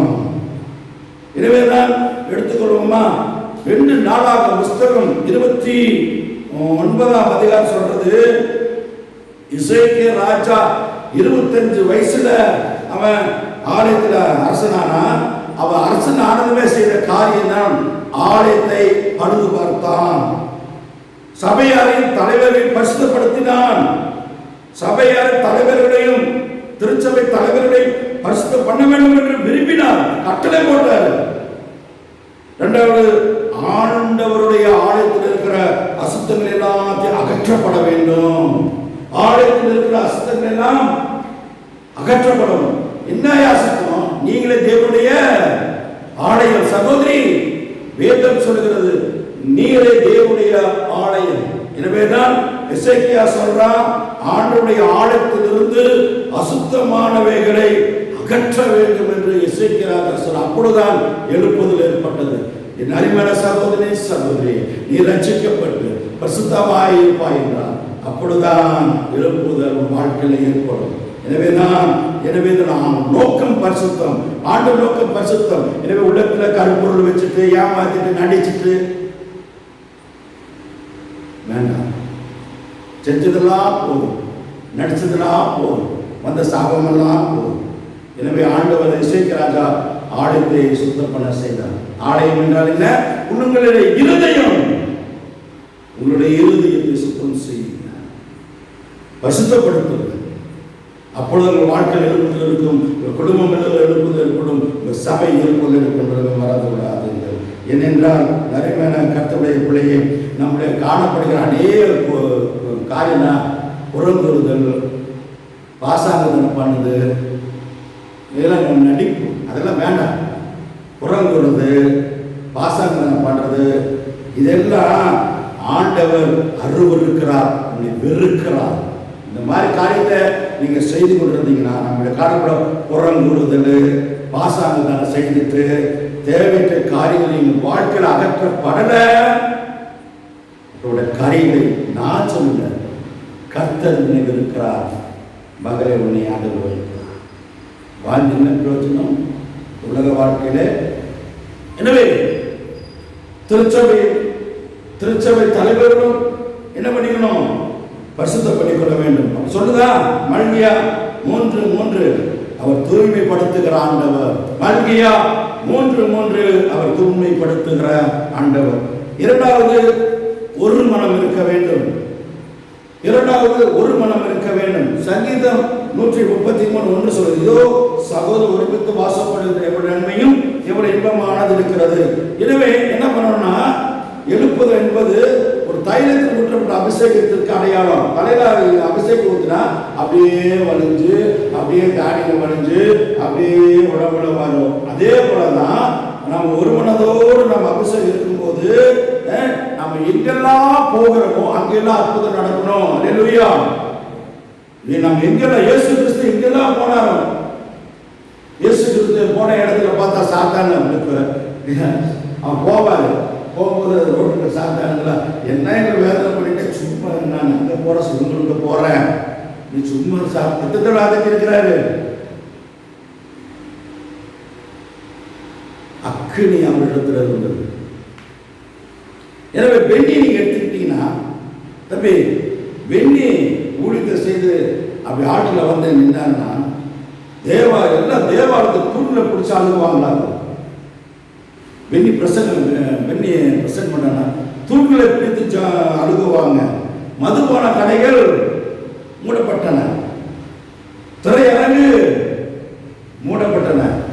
எங்கே ஜெப கொடுகை மக்கள் திரளாய் வந்தார்கள். சகோதரர்கள் ஒரு மனம் காணப்பட்டது, ஒரே மனம் சகோதரர்களுக்கு காணப்பட்டது. நீங்க நம்ம திருச்சபை என்ன இல்லை, பேசிக்கிறோம், கையை பிடிச்சுக்கிறோம், ஆனா என்ன இல்லை, ஒரு மணி ஆவி இல்லை. கடவுள் பார்க்கிறார். அதனால நம்ம திருச்சபை எழுப்புவது கிடையாது. ஒரு மணி ஆவி வேணும். திருச்சபையில் நான் காண்கிறோம். அப்போஸ்தலர் 1:14 இவர்கள் எல்லோரும் ஒருமனப்பட்டு ஜெபத்திலும் வேண்டுதலும் தரித்திருந்தார்கள். எல்லாரும் கர்த்தருடைய பிள்ளையை எல்லோரும் ஒருமனப்பட்டு அப்போஸ்தலர் 1:14 நினைக்கின்றேன். அப்போஸ்தலர் 1:14 என்ன சொல்கிறது என்றால் அவர் எல்லோரும் ஒருமனப்பட்டு எப்படிங்க ஒருமனப்பட்டு ஒருமனத்தோடு இந்த ஆராதனை நாம் நடத்திட்டு வரலாம். அல்லேலூயா. ஒருமனம், அந்த ஒருமன ஆவி இருந்தால்தான் என்ன ஒரு எழுப்புதல் ஏற்படும். சரி, அப்போஸ்தலர் 2:21 பெந்தகோஸ்து நாளில் உபவாசத்த போது எல்லாம் ஒருமனப்பட்டு ஒரு இடத்துல வந்தாங்க. பரிசுத்தாவின் அபிஷேகம் நாளிலே ஊற்றினார்கள். பரிசுத்தாவி ஆவியானது பூமிக்கு வந்த நாட்கள் எல்லாம் எப்படி ஒரு மனதோடு இருந்தாங்க. ஒரு மன ஆவி நமக்கு இருக்கணும்.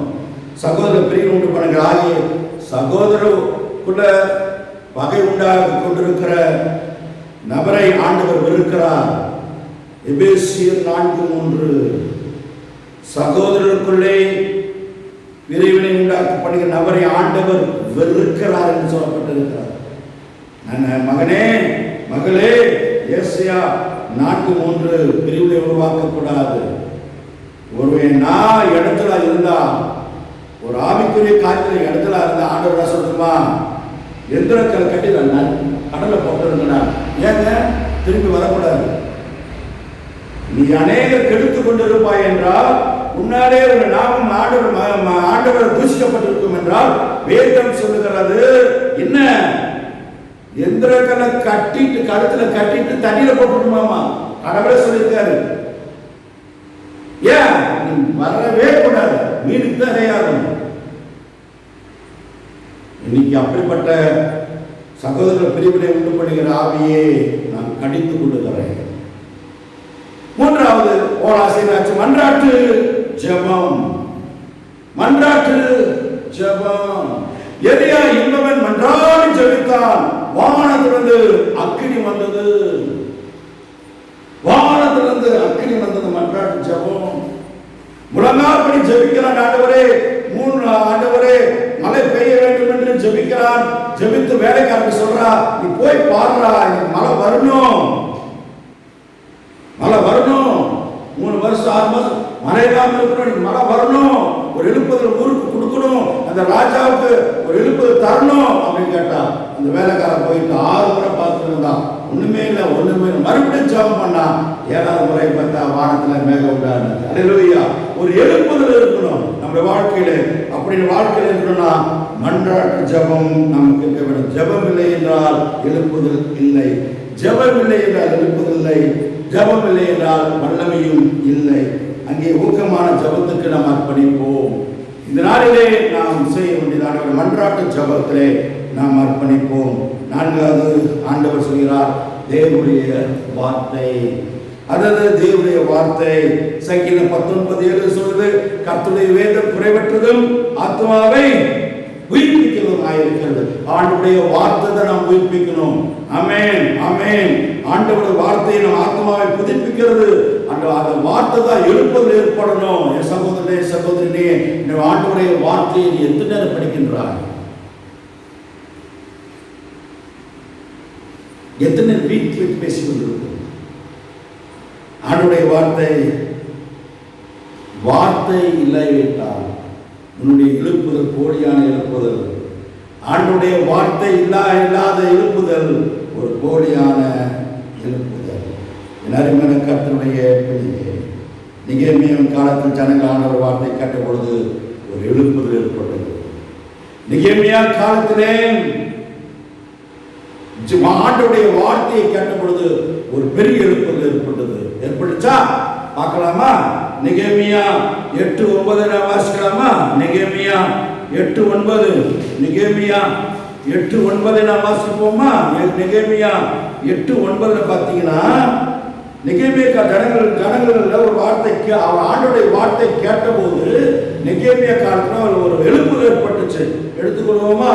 நெகேமியா 8:9. ஜனங்கள் எல்லோரும் நியாயப்பிரமாண வார்த்தையை கேட்டபோது, பார்த்தீங்களா, ஆண்டவருடைய வார்த்தையை கேட்டபோது அழுதபடியால் திரிசேலப்பட்ட நெகேமியாவும் வேதபன் எஸ்ரா என்னும் ஆசாரியர் ஜனங்களை விலகி காட்டினான். தேவியரும் சகல ஜனங்களை நோக்கி, இந்த நாள் தேவனாய் கர்த்தருடைய பரிசுத்த நாள். நீங்க துக்கப்பட வேண்டாம், அளவும் வேண்டாம். வார்த்தையை சொல்லிதான் தேற்றுறாங்க. நெகேமியா 8:9 இந்த ஜனங்களை பார்த்து சொல்ற, இந்த நாள் தேவனுடைய பரிசுத்த நாள், நீங்க துக்கப்பட வேண்டாம், அழ வேண்டாம் என்று எஸ்ராவும் நெகேமியாவும் சொல்லுகிறார்கள். ஆண்டவருடைய வார்த்தை மூலமாகத்தான் சொல்கிறார்கள். இரண்டாவது, தாகம் அவசியம். ஏசாயா 43ஆம் அதிகாரம், 100 மார்க் எடுக்கணும், நான் மெடிக்கல் போகணும், ரொம்ப சந்தோஷம். ஒரு தம்பி சொன்னான், ஐயா எனக்கு எப்பயாவது இந்த மெடிக்கல் வாய்ப்பு கொடுத்துடணும்னு சொன்னான். ரைட் தம்பி, நீ நல்லா படி, நல்ல உற்சாகமாக படி அப்படி என்றால் இந்த நாளில் அந்த மகளுக்கு அந்த மெடிக்கல் சீட் கிடைத்தது. தாகம் வேணும். தாகம் உள்ளவன் அழுகிற பாடுதான் குறதைத்தான் பாடு பிடிக்கும். எனவே என் அபிஷேகம் நிறையணும், நான் உயிரிழணும், நான் ஓடித்து செய்யணும், தாகம் நமக்கு இருக்கணும். ஏசாயா தீர்க்கதரிசி புஸ்தகம் 44, ஏசாயா தீர்க்கதரிசி புஸ்தகம் 44:3 என்ன சொல்கிறது? தாகமுள்ளவன் மேல் தண்ணீரை, வறண்ட நிலத்தின் மேல் ஆறுகளையும் ஊற்றுவேன், அபிஷேகத்தை ஊற்றுவேன். யார் மேல? கேட்காத நாட்டுக்காக ஊற்ற மாட்டாரு, தாகத்தோடு கேட்கணும். தாகம் உள்ளவன் தண்ணீரை, வறண்ட நிலத்தின் மேல் ஆறுகளை உண்டாக்குவேன். உன் சன்னிதானத்தின் மேல் என் ஆவியும், உன் சன்னிதானத்தின் மேல் என் ஆசீர்வாதத்தையும் ஊற்றுவேன். ஏசாயா 43:4 ஏசாயா 44:3ஆம் அதிகாரம். எனவே கடைசி நாளிலே நமக்கு எழுப்பு, ஒரு தாகம் வேண்டும், நான் அபிஷேகத்தில் நிறைய வேண்டும் என்று நிறைவேற கற்று. சகரியா 4:9 வளர்த்தினாலும் அல்ல, பராக்கத்தினாலும் அல்ல, தேவனுடைய ஆவினாலே. எனவே நம்ம தனிப்பட்ட வாழ்க்கையில் இருப்பதில்லாவிட்டால் பிறரோட வாழ்க்கையில் இருப்பதை கொண்டு வர முடியாது. ஒரு தனிப்பட்ட வாழ்க்கையிலே உங்கள் வாழ்க்கையில் இருப்பது ஏற்பட்டால் தலைமுறைக்கு எழுப்பது ஏற்பட முடியாது. எனவே தான் அருமையான கர்த்தருடைய பிள்ளையை, எலியா அந்த உலகத்தை விட்டு போகும்பொழுது எலிசா பின்னாலேயே போய் கொண்டிருக்கிறார். எனக்கு இரட்டத்தினையாக வர வேண்டும் என்று கேட்டார். எலிசாவுக்கு இரட்டத்திலே வரத்தை கிடைத்தது. ஊழியத்தை சிறந்து செய்தார். ஒரு பெரிய மாபெரும் தீர்க்கதரிசியாக இருந்தார். ஆனால் அவருடைய வேலைக்காரன் இந்த உலகத்தின் காரியத்திற்காக நாகமானுக்கு கொடுத்த கொஞ்சம் வெள்ளி, இந்த பொண்ணு வெள்ளிக்கு ஆசைப்பட்டு எலிசா இரட்டத்தனியா, எலிசா 4 இரட்டத்தனியா அபிஷேகம் பெற்றவன். இந்த கேயாசு 4 மடங்கு வாங்க வேண்டாம், குஷ்டரோகம் தான் வாங்கணும். நாகமான் கொடுத்த வெகுமதினால் அவன் புஷ்டம் தான். இன்னைக்கு எல்லாம் பணம் சம்பாதிக்கணும், வீடு கட்டணும், இது கட்டணும், இது கட்டணும்னா பார்க்க கீழேயே பார்த்துட்டு இருக்கிறோம். மேலே பார்க்குற காலம் வந்துருச்சு, மேகவார காலம் வந்துருச்சு. எனவே அபிஷேகம் இல்லாத கிறிஸ்தவனே அல்ல. யாராக இருந்தாலும் சரி, அபிஷேகம் பெறாத சகோதரி, நீ சகோதரி அல்ல. ஆண்டோட பார்வைக்கு வெறுக்கிற வாழ்க்கையாக இருக்கிறது. எனவே நாம் எலியாவை போல, எலிசாவை போல அபிஷேகம் பெற்று ஒழித்து செய்வோம், ஒரு எழுப்பதை உருவாக்குவோம். நாம் யாவரும் கண்ணை மூடி செல்கிறோம். நறுமையான கர்த்தாவே, என் தனிப்பட்ட வாழ்க்கையிலே என்னோட அபிஷேகம் எழுப்பதை ஏற்படட்டும் ஐயா. இந்த சபை ஐக்கியத்தில் ஒரு எழுப்பது ஏற்படட்டும் ஐயா. எலிசா ஒரு வண்ணம் இருந்த மனிதனால் வழங்கினார் அல்லவா? எனக்கு எழுப்பது என்ன என்று நான் எனக்கு கற்றுக்கொண்டேன். இந்த செய்தி மூலமாக நீ பேசினீர். ஒரு எழுப்பது ஏற்பட வேண்டும் என்றால் அணைய போகிற நெருப்பை மறுபடியும் எரிய வைப்பது எழுப்புதையா. என் வாழ்க்கையை அணைந்து விட்டது, சுகபோடமாக மறைத்து போய்விட்டேன், உயிரடைய செய்யுமையா. இசைக்கிறாக எலும்புகள் உயிரிழந்தது போல என்னை உயிர் உள்ளவனாய் மாற்றுமையா. என் ஆத்மா செத்து விட்டது என்று நீங்கள் ஜெபிப்பாயா. அற்புதம் செய்யும். ஒரு பலனில்லாத வாழ்க்கையை வாழ்ந்து கொண்டிருக்கிறாய் அல்லவா?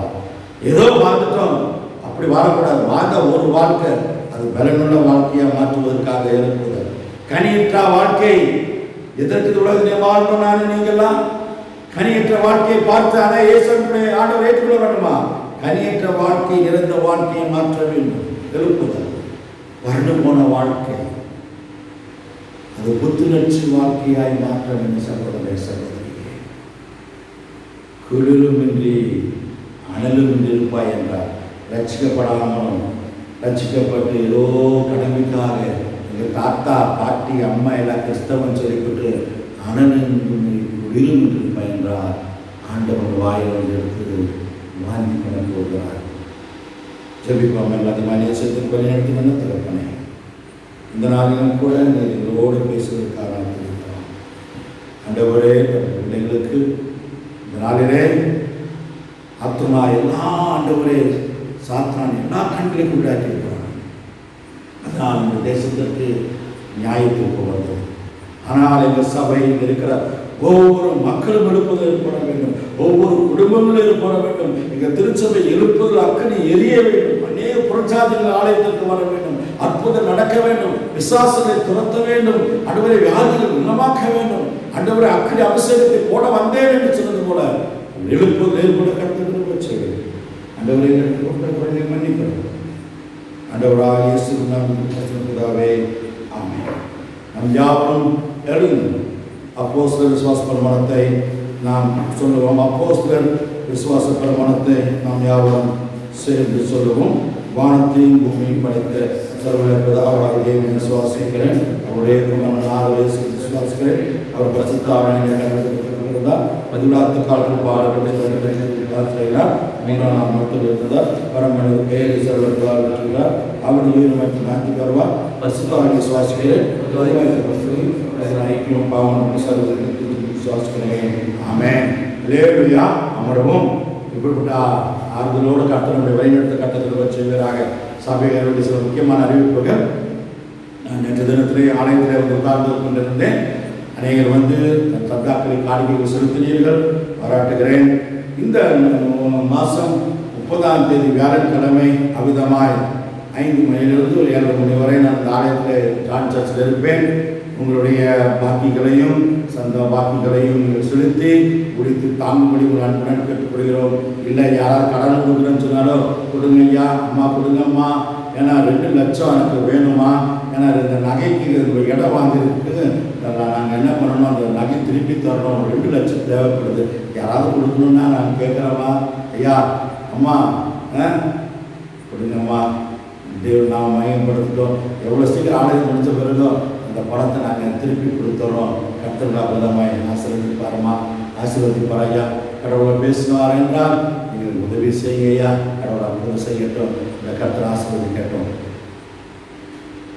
வெள்ளிக்கிழமை காலை 11 மணியிலிருந்து 1 மணி வரை சரியாக உபவாச ஜெபம் இந்த மகாலட்சுமி நகர் ஆலயத்தில் நடந்து கொண்டிருக்கிறது. நேற்று சுமார் 12 பேர் கலந்து கொண்டார்கள். நீங்களும் வெள்ளிக்கிழமை காலை 11 மணியிலிருந்து 1 மணி வரை இங்கே உபவாச ஜெபம் நடைபெறுகிறது. அதிலும் பங்கு பெற கருத்துக்களை செய்ய உங்களை நாங்கள் வரவேற்கிறோம். கமிட்டி அங்கத்தினர்கள் இந்த நாளில் 1 வருஷம் சந்தாவை நாங்கள் அட்வான்ஸாக கொடுக்குறாங்கன்னு சொல்லியிருக்கிறாங்க. அது மாத்திரமல்ல, அந்தந்த ஏரியாவில் நாங்கள் யாரெல்லாம் கொடுக்காமல் இருக்கிறாங்களோ அவங்களெல்லாம் பார்த்து நாங்கள் வசூல் பண்ணி தரேன்னு சொல்லி கமிட்டி தலைவர்கள், சபை தலைவர்கள் சொல்லியிருக்கிறாங்க. இது தயவுசெய்து இந்த உதவிகளையும் சபை அங்கத்தினர்கள் செய்யும்படி நான் உங்களை அன்புடன் கேட்டுக்கொள்கிறேன். கர்த்தர் ஆசீர்வதிப்பாராக. இனி வர நாட்களிலே ஞாயிற்றுக்கிழமை ஒவ்வொரு காலையில் 1/2 மணி நேரமோ சாயங்காலம் 1/2 மணி நேரமோ நம்முடைய திருச்சபையில் ஜெபம் இருக்கணும். ஒவ்வொரு குடும்பத்துக்கும் ஜெபம் இருக்கணும். குறிப்பிட்ட நேரத்தில் ஜெபம் இருக்கணும். அந்த அறிவிப்பு அதை நான் தரேன். எனவே நீங்கள் ஜெபத்தில் இருக்கணும். இனிமேல் கோயிலில் நான் ஜெபிக்கன்னு சொல்லி பேர் சொல்ல மாட்டேன், டக்குன்னு பேரை சொல்லுவேன். நீங்கள் துதிங்க, நீங்கள் நாட்டுக்காக ஜெபிங்க என்று நான் சொல்லும்போது நான் ஜெபிக்கிறதுக்கு ஆயத்தமாக இருக்க வேண்டும். எனவே இந்த நாட்டுக்கு ஜெபிக்க கற்றுக்கொள்ளுங்கள். எனவே அதோட அனுபவத்தோடு நீங்கள் வர கர்த்தர் கிருபை செய்வாராக. இந்நாட்களே கர்த்தருடைய என்மையினால் ஆஸ்வதிக்க கர்த்தர் வழி நடத்துவாராக. இந்த நாளிலும் கூட பிறந்த நாளை கொண்டாடுகிறவர்கள் எழுந்து நிற்கும்படி நான் உங்கள் அன்புடன் கேட்டுக்கொள்கிறேன். Happy birthday to you. Happy birthday to you. Happy birthday, happy birthday. Happy birthday to you. May God bless you, dear. May God bless you, dear. May God bless you, dear. Happy birthday to you. நேசத்தின் வழிநடத்தி நல்ல திறப்பனே, திருநாளை கொண்டாடுகிற அன்பு குழந்தைகளுக்காக நான் ஜெபிக்கிறேன், பெரியவர்களுக்காக நான் ஜெபிக்கிறேன். கடந்த நாட்களிலே பாதுகாத்து கொடுத்த ஆண்டவர் இந்த வருடம் ஆசீர்வாத வருடமாக ஒரு கிருபையின் வருடமாக அமைய கர்த்தர் கிருபை செய்வீராக. இவரையும் சார்ந்த குடும்பத்தை ஆசீர்வதிப்பீராக. ஆசீர்வதிங்க ஆண்டவராக இயேசு கிறிஸ்துவின் நாமத்தில் கேட்டுக்கொண்டு பரிசுத்ததாவே ஆமென். கொண்டாடுகிற உங்களுக்கு இந்த ஆலயத்தின் சாரிகளும் சிறப்பு ஆண்டவர் திருநாமத்தினாலும் உங்களை வாழ்த்துகிறோம், ஆசீர்வதிக்கிறோம். நீடோடி வாழ கர்த்தர் வச்சவராக அமர்வோம். திருமண நாளை காணுவோம். ஆசீர்வதிக்கும் தேவன் உன்னை ஆசீர்வதிப்பாரே. ஆசீர்வதிக்கும் தேவன் உன்னை ஆசீர்வதிப்பாரே. துதி ஸ்தோத்திரம் இயேசுநாதம், துதி உமக்கே என்றுமே. துதி ஸ்தோத்திரம் இயேசுநாதம், துதி உமக்கே என்றுமே. ஆசீர்வதிக்கும் தேவன் உன்னை ஆசீர்வதிப்பாரே.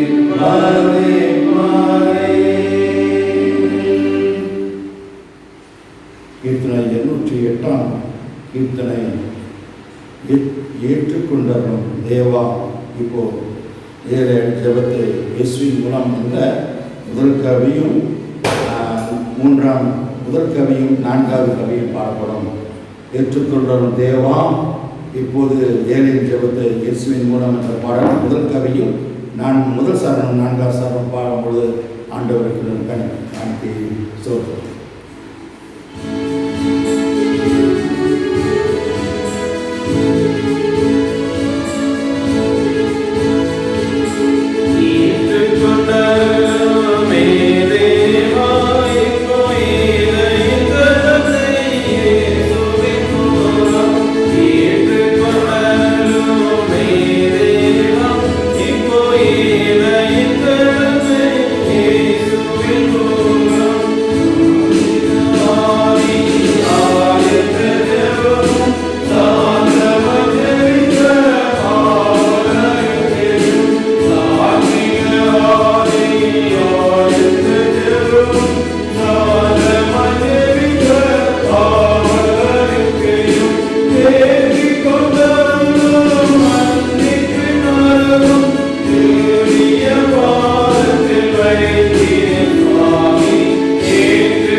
தேசத்திற்காகவும் பொதுவான ஜெபத்தை செக்ரட்டரியை முடித்து இந்த ஆராதனையை ஆண்டவர் முடிப்பார்.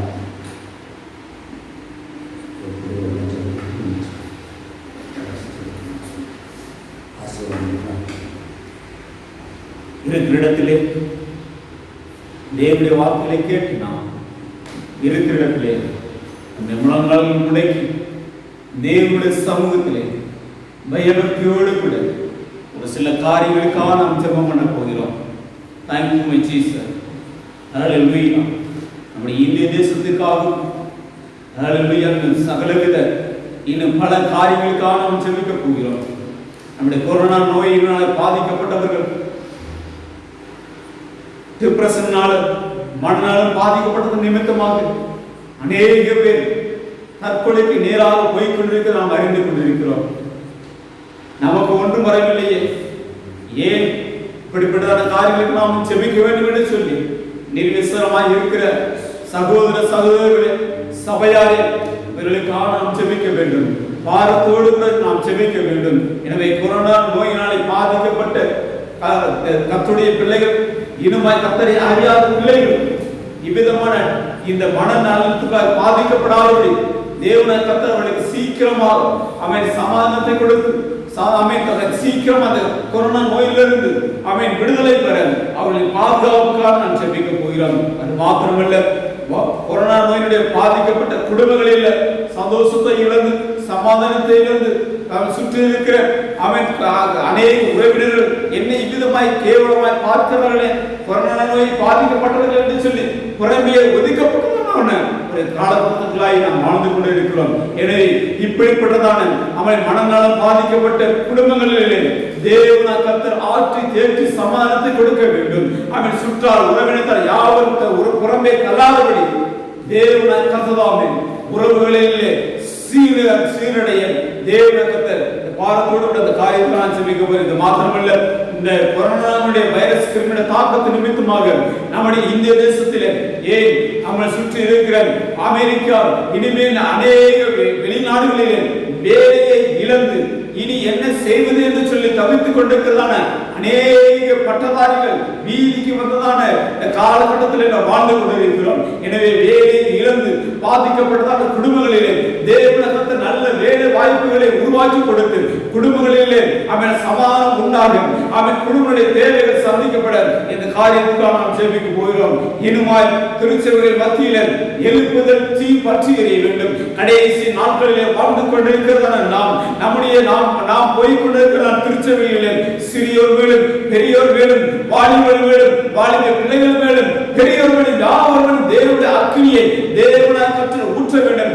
ஆவின் அபிஷேகம் பெற்ற பிள்ளைகளாய் ஒவ்வொரு மேலும் இருக்க வேண்டும் என்று சொல்லி நாம் ஜெபிக்க வேண்டும். ஆவின் அபிஷேகம் பெறாத பிள்ளைகள் தேவனுடைய ராஜ்யத்தில் பிரவேசிக்க முடியாது. எனவே திருச்சபைக்கு வருகிறதான பிள்ளைகள் ஒவ்வொரு மேலும் ஆவின் அபிஷேகத்தை பெற்ற அனுபவத்துக்குள்ளாய் மாற வேண்டும். எனவே இப்படிப்பட்டதான காரியங்களை நாம் ஜெபிக்க போகிறோம். இனிமாய் நம்முடைய தேசத்தின் மேல் விழுந்த சாபங்கள் மாறும். நம்முடைய தேசத்தின் மேல் விழுந்த சாபங்கள் மாறும். நம்முடைய தேசத்தின் மேல் சாபங்கள் விழுந்த நிமித்தமாக இந்த கொரோனா நோயானது அநேக பாடாய் படித்துக் கொண்டிருக்கிறது. அநேகர் மரித்து இருக்கிறார்கள். லட்சக்கணக்கான மக்கள் மரித்து இருக்கிறார்கள். கோடிக்கணக்கான மக்கள் பாதிக்கப்பட்டிருக்கிறார்கள். எனவே தேவனுடைய கர்த்தருடைய சாபம் தேசங்கள் மேல் விழுந்த சாபங்கள் மாற வேண்டும். இந்த காரியங்களுக்காக இந்த நேரத்தில் நாம் மன்றாடி நாம் ஜெபிக்க போகிறோம். கிருபையா நேசிக்கிறதாக எங்கள் அன்பின் பரலோக பிதாவே துதிக்கிறோம் அப்பா. ஆமென் தகப்பனே, இந்த நேரத்தில் கூட தகப்பனே ஸ்தோத்திரம் அப்பா. எங்களுடைய திருச்சபையிலுக்காக நாங்கள் ஜெபிக்கிறோம் தகப்பனே. திருச்சபையில் உள்ள முதியோர் ஆமென் ஸ்தோத்திரம் அப்பா. பெரியோர் இனிமா சிறு பிள்ளைகள் வாலிப பிள்ளைகள் யாவருக்காக நான் ஜெபிக்கிறோம். கமிட்டி அங்கத்தினர்கள் ஆமென் சபையில பொறுப்பில் உள்ள யாவருக்காக நான் ஜெபிக்கிறோம் அப்பா. சபையில் உள்ள ஆமென் ஒவ்வொரு பிள்ளைகளிலும் தகப்பனே ஆமென் கடைசி நாட்களிலே யாவர் வேதத்தின் ஆவியை ஊற்றுவேன் என்று சொல்கிறேன். ஆமென் ஸ்தோத்திரம் அப்பா. இந்த ஆவியானது கடைசி நாட்களிலே ஆமென் வாழ்ந்து கொண்டிருக்கிற சபைகள் மேலே தேவனை கர்த்தர் நீ ஆவி ஊற்ற வேண்டும் என்று நாங்கள் ஜெபிக்கிறோம் அப்பா. ஆமென் கிறிஸ்துவின் ஆவி இல்லாத கிறிஸ்தவன் அல்ல என்று சொல்லி ஆமென் வேதத்திலே வாசிக்கிறோமே. தேவனை கர்த்தராமே உம்முடைய ஆவி ஸ்தோத்திரமான் ஹalleluya ஆவியை மாம்சமான யாவர் மேலே தேவனை கர்த்தர் ஊற்றும்படி நான் ஜெபிக்கிறேன் தகப்பனே. அப்பா உமக்கு ஸ்தோத்திரம் அப்பா. இந்த ஆவி ஒவ்வொரு பிள்ளைகளிலும் ஊற்றுகிறார்கள் தகப்பனே. எல்லா பிள்ளைகளும் உயிரடைய வேண்டும் அப்பா. உயிர் வீழ்ச்சி அடைய வேண்டும் தகப்பனே. ஒரு எழுப்புதல் தீ அவன் எல்லா திருச்சபைகளிலும் மேலும் நாங்கள் போகிறதான அவன் திருச்சபைகளிலே தேவனை கர்த்தர் எழுப்புதல் தீ சீக்கிரமாய் பற்றி வேண்டும் அப்பா. எங்களுடைய வாழ்நாளிலே அவன் இப்படிப்பட்டதால் எழுப்புதல் நாங்கள் காண வேண்டும் தகப்பனே. எங்க அந்நிய கண்கள் அல்ல, எங்களுடைய கண்கள் தகப்பனே இந்த எழுப்புதலின் தீயை நாங்கள் பார்க்கலாம். நாங்கள் வாழ்ந்து கொண்டிருக்கிறதா இந்த திருப்பூர் மாவட்டத்தில் தகப்பனே ஒரு எழுப்புதல் தீ பற்றி எரியட்டும் தகப்பனே. எங்கள் திருப்பூர் மாவட்டத்தில் உள்ள ஒவ்வொரு திருச்சபைகளும் மேலும் தகப்பனே தேவ ஆவியானவர் எழுப்புதலின் ஆவியை ஊற்றுகிறது தகப்பனே. சொல்லுங்கப்பா, சிறியோர் மேலும் பெரியோர் மேலும் வாலிபர் மேலும் வாலிப பிள்ளைகள் மேலும் தகப்பனே புதியோர் மேலும் நம்முடைய ஆவியை ஊற்றுகிறப்பா.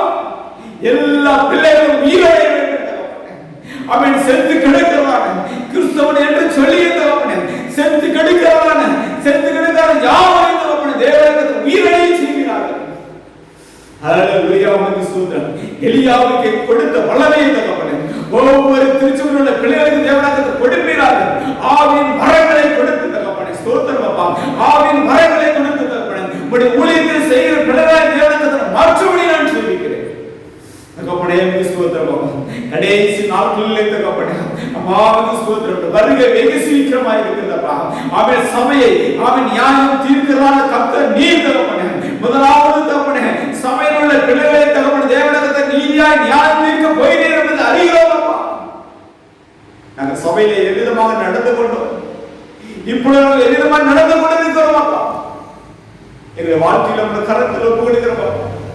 நீ ரத்தம் சிந்தி சமாளித்து கொடுத்ததான திருச்சபையை நாங்கள் எவ்விதமாக அந்த நாட்களிலே பயன்படுத்திக் கொண்டிருக்கிறோம் தகப்பனே.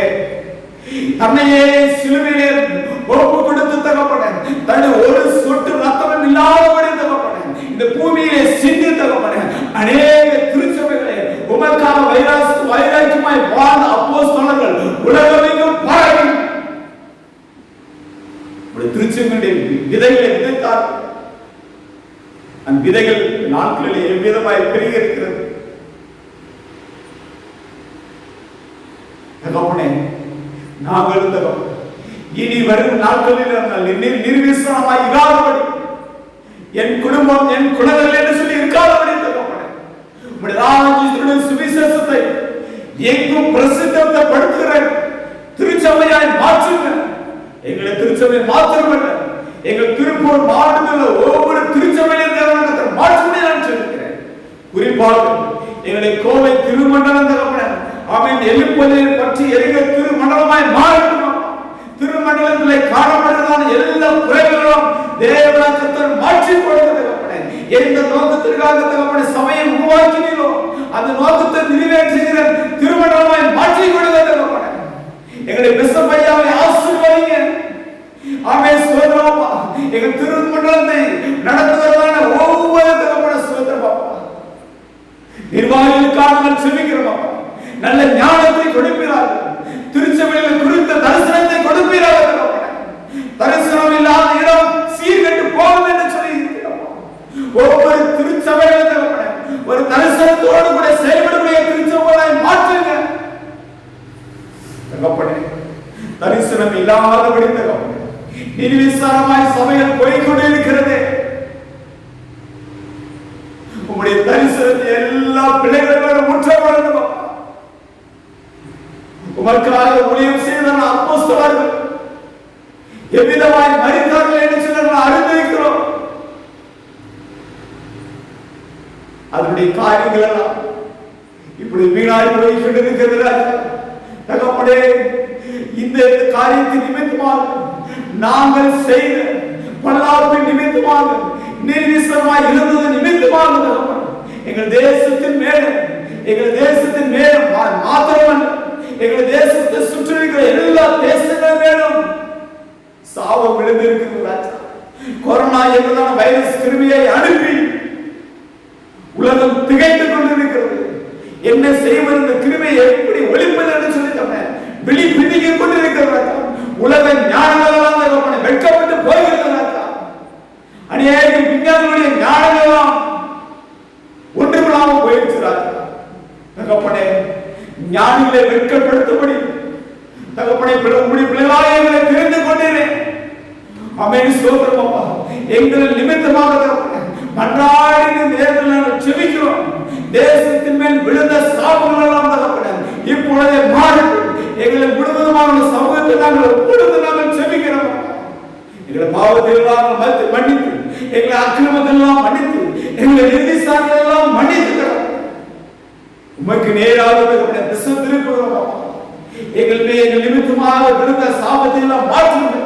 தேசத்தின் மேல ஒரு அமைந்தப்பா ஹல்லேலூயாவுக்கு ஸ்தோத்திரம். தேசத்தின் மேல ஒரு நன்மை உண்டாகட்டும் அப்பா, ஒரு செழிப்பு உண்டாகட்டும் அப்பா.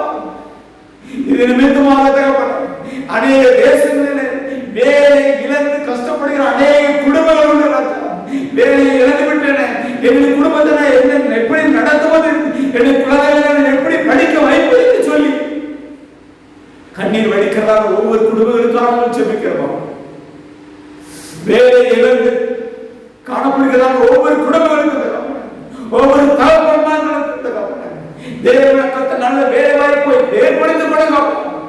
வேதம் சொல்லுகிறது, நீங்க சொல்லியிருக்கிறீங்கப்பா, உண்மை அறிந்த பிள்ளைகளுக்கு அவன் சிங்கக்குட்டிகள் தாழ்ச்சி கிடந்த பட்டினியாக இருக்கு, கர்த்தரை தேடுகிற பிள்ளைகளுக்கு ஒரு நன்மையும் குறையக்கூடாது என்று சொல்லி நீங்க வாக்குத்தத்தம் பண்ணிருக்கிறீர்கள்.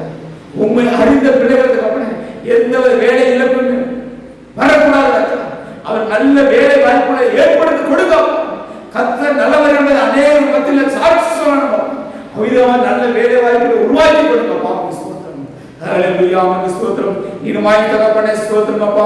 ஹல்லேலூயா, ஸ்தோத்திரம். இனுமாய் ஸ்தோத்திரம் அப்பா. ஹல்லேலூயா. ஆமென். இந்த வைரஸ், கொரோனா வைரஸ் நிமித்தமாக பாதிக்கப்பட்டுள்ள ஒவ்வொரு ஆமென் மக்களுக்காக ஆமென் ஸ்தோத்திரம் அப்பா. ஆமென் ஸ்தோத்திரம் அப்பா. ஹல்லேலூயா. வைத்தியம் பார்க்கிறதான டாக்டர், நர்ஸ், இப்படிப்பட்ட மருத்துவ துறையில் ஒவ்வொரு பிள்ளைகளுக்கான சொல்லிக்கிறோம். ஒவ்வொரு அதிகாரிகளும் தேவனை பாதுகாத்துக் கொள்ளுங்க. ஹல்லேலூயா. இன்னுமாய் அரசு துறையிலுள்ள போலீஸ் துறை, ஆமை துறையிலுள்ள ஒவ்வொரு அதிகாரிகளுக்கான செபிக்கிறோம். போலீஸ் துறையில் ஒவ்வொரு அதிகாரிகளையும் பாதுகாத்துக் கொள்ளுங்க. நீதிபதிகளை பாதுகாத்துக் கொள்ளுங்க. கலெக்டர்களை பாதுகாத்துக் கொள்ளுங்க. தாசில்தாரை பாதுகாத்துக் கொள்ளுங்க. இன்னுமாய் தொடரப்பட எங்களை இந்த தேசத்துள்ள பிரதம மந்திரியை பாதுகாத்துக் கொள்ளுங்க. ஒவ்வொரு மாநிலத்தில் உள்ள ஒவ்வொரு முதலமைச்சர்களையும் எம்எல்ஏக்களையும் எம்பிக்களையும் தேவனாக பாதுகாத்துக் கொள்ளுங்க. அநேக எம்பிக்களும் எம்எல்ஏக்களும் அந்த கொரோனா வைரஸில் பாதிக்கப்பட்டு அனுமதிக்கப்பட்டிருக்கிறார்கள். அவர்கள் சீக்கிரமாக நல்ல சுகத்தை கொடுக்கும், தேசங்களுக்கு நன்மை செய்ய முடியும். அவர்களுக்கு ஞானத்தை கொடுக்க நான் சொல்லிக்கிறேன்ப்பா. இந்த இக்கட்டான நிலைமையில தேசத்தை எவ்விதமாக வழிநடத்த வேண்டும் என்பதான காரியங்களை தேவனை கர்த்தர் ஒவ்வொரு பிரதம மந்திரிக்கு தகப்பனே நீ ஞானத்தை கொடுக்கிறார். அப்படியே அதை செய்ய போற கிருபைக்காக ஸ்தோத்திரம் அப்பா. ஆமென் ஸ்தோத்திரம் அப்பா. குறிப்பாக உம்மை தேடுகிறதான ஆமா கர்த்தரே தெய்வம் என்று நேசிக்கிறதான குடும்பங்களுக்காக நான் சொல்லிக்கிறோம். உம்மை பின்பற்றுகிறதான எங்களை திருச்சியில் உள்ள ஒவ்வொரு குடும்பங்களுக்காக நான் சொல்லிக்கிறோம் அப்பா. எந்த கொள்ளை நோய்களும் தகப்பனே குடும்பங்களை தொடாதபடி தாக்காதபடி தகப்பனே உம்முடைய சட்டங்களை விரித்து தகப்பனே கோழி தன் குஞ்சுகளை சட்டங்களில் மறைகளை மூடி மறைத்து பாதுகாப்பதை போல தகப்பனே உம்முடைய பிள்ளைகளாகிய எங்களை தகப்பனே இப்படி சட்டங்களில் மறைகளை மூடி மறைத்துக் கொள்ளுங்க. எந்த தீங்கும் அணுகாதபடி தேவனாக பாதுகாத்துக் கொள்ளும்படி நான் சொல்லிக்கிறேன். போய்க்கிலும் மரத்திலும் தேவனுடைய கிருபையை கொண்டும் அப்பா அவன் வெளி மாநிலங்களிலே வெளி தேசங்களிலே வேலை செய்கிறதான ஒவ்வொரு தேவ பிள்ளைகளையும் தகப்பனே நீங்க பாதுகாத்துக் கொள்ளுங்க அப்பா. ஸ்தோத்திரம். பிரசவப்படுங்க அவன் பிரசவ காலத்தில் இருக்கிற ஒவ்வொரு தாய்மார்களுக்காக நான் சொல்லிக்கிறோம். அந்த குழந்தைகளை தேவனாக பாதுகாத்துக் கொள்ளுங்க. தாயின் கருவில் உருவாகும் முன்னே தேவனை கர்த்தர் குழந்தைகளை தெரிந்து கொண்ட கட்டலாமே அவன் தாயின் வயிற்றுக்குள் இருக்கிற குழந்தைகளுக்கு நல்ல குழந்தை வளர்ச்சியை கொடுங்க அப்பா. நமக்கு ஸ்தோத்திரம். இனுமாய் தகப்பனே கல்யாணம் ஆகாமல் தகப்பனை தவித்துக் கொண்டிருக்கிறதான ஒவ்வொரு தகப்பன சகோதர சகோதரிகளுக்கான செபிக்கிறோம் அப்பா. சீக்கிரத்திலே வாழ்க்கையிலே ஒரு துளிர் உருவாகட்டும் அப்பா. உங்கள் துக்கம் சந்தோஷமாய் மாறும் என்று சொன்ன வேத வசனத்தை தகப்பனே அவனை ஸ்தோத்திரம். எனக்கு இன்னும் வயது போய் கொண்டிருக்கிறதே, எனக்கு இன்னும் கல்யாணம் ஆகவில்லையே என்று சொல்லி கலங்கி கொண்டிருக்கிறதான ஒவ்வொரு சகோதர சகோதரிகளுக்கு ஏற்ற மணமகளை தேவனிடத்தில் நீர் தெரிந்து கொடுக்க நான் சொல்லிக்கிறோம் அப்பா. எந்த விதத்திலும் இவர்கள் தீய காரியங்களை ஈடுபடாது தன்னுடைய தாய் தகப்பன்மார்கள் அவனை என்ன ஏற்படுத்தி கொடுக்கிறார்கள் அந்த காரியங்களுக்கு கீழ்ப்படுத்தி நடக்கிற ஒவ்வொரு குடும்பத்தையும் தேவனிடத்தில் மாற்றுவதை நான் சொல்லிக்கிறேன்.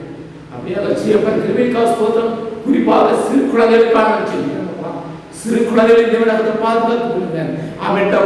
நாங்கள் சிறு குழந்தைகளுக்காக கடந்த வாரத்திலே அநேக ஜபங்களை ஏறெடுத்திருக்கிறோம் அப்பா. தேசங்களிலே நாங்கள் சுற்றிருக்கிறதுனால நாமே சொல்றோம்ப்பா.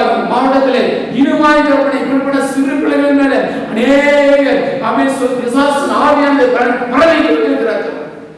தேவனாக சிறு பிள்ளைகளை தேவனாக பாதுகாத்து எந்த தீங்கும் அவர்களை அணுகக்கூடாது.